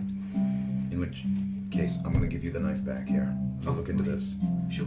And items from the Tiefling. Can I take anything? She doesn't have anything except her clothes. Just there clothes. was like a robe there that's pretty beat up at this point because it was in the water. Go through it. You do quickly. There's no pockets or anything. It was purely just like it seemed very sort of cheap too. It was not like a nice robe or anything of that kind. Yeah. I'll take note of her face and exactly what they look like. And all right, I'll start there. I think I'll look into it. What we should be thinking about, and you can see like the gears kind of turning in his head, is why they would be using their own weapons against them and not just use a weapon of their own. It's easy to make it look like not a string of murders. Easy to make it look like a bunch of scuffles or arguments or one-off killings. I agree, but why not just use a dagger 3 times? Stab wounds don't look related necessarily. But then they would inherently be related as stabbings. I guess people and get then you'd have stabbed. more than one person looking into it, probably. That's probably true. Okay. This is a worthy endeavor. It's a worthy endeavor. That's what I said. Thank I'll you. check back with you tomorrow at some point. Okay. Alright. I'll go ask around about the dagger, but I'll try to meet you back here at some point. Okay. I'm the only one working here tomorrow, so... Thorsten. Yes. Graven. Nice to meet you, Graven. Maybe don't use my name around at the moment. Oh, okay. That's fine. Okay. Orba. Just work on it. Just focus. Yeah. I don't care who you are. I just want to solve this. I know. But if somebody is asking about a Goliath around town, perhaps don't say that you... Okay. Okay? Yeah, that's fine. Good. See you tomorrow. Okay. You start to head out, and just as you kind of reach the threshold of the door, you sort of... Thanks. Thank you. No. Turn around and give him a leg up.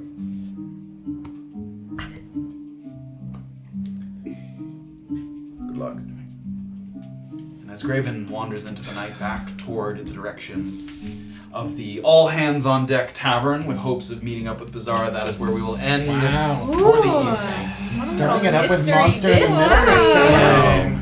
A little murder mystery in Just a Wampiranina. little bit of a... Graven did some pretty good investigation. Intrigue. Don't you have a negative I have a intelligence negative- modifier? Negative 1, yeah. So I rolled 2 15s and then a 1. Good job, man. Good. You were like, yes. Yes. Fuck that guy. Yeah.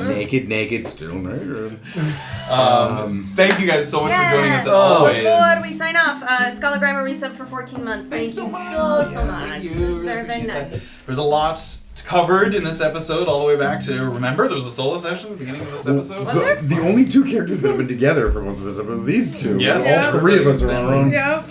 And we've We're done doing our fuck own all. You've done A little lead there at the Played end. tag in a maze. Yeah, a little lead there at the end. Actually, pretty Yep. good lead. Thank God you saw that. That was a good swipe That was a of the good notes. swipe. Murray was Good stinky. checks all around. He rolled a You need 13 to on his have a perception. I better think a sense of little humor. low. You guys rolled It was very like 13, good. 14, 15? That is. Someone else said 18. this is like- I always have to Yeah. do the game. But thank you guys so much for joining us. We'll be back Yeah. next Oh, Sunday. and sorry, Lord Gasuma rated us. My apologies. They were doing Thank a you stream so on much. crafting, which sounds Oh. delightful. Sounds awesome. Yeah, we always go back and watch their stuff after because we're streaming. I know, it's a sad conflict. Thank you guys so much. Lots to check out, lots to investigate, and we will pick it up there next week. Yeah. Have a good night. On everybody. Halloween. Ooh, spooky! Ooh, are we supposed to do?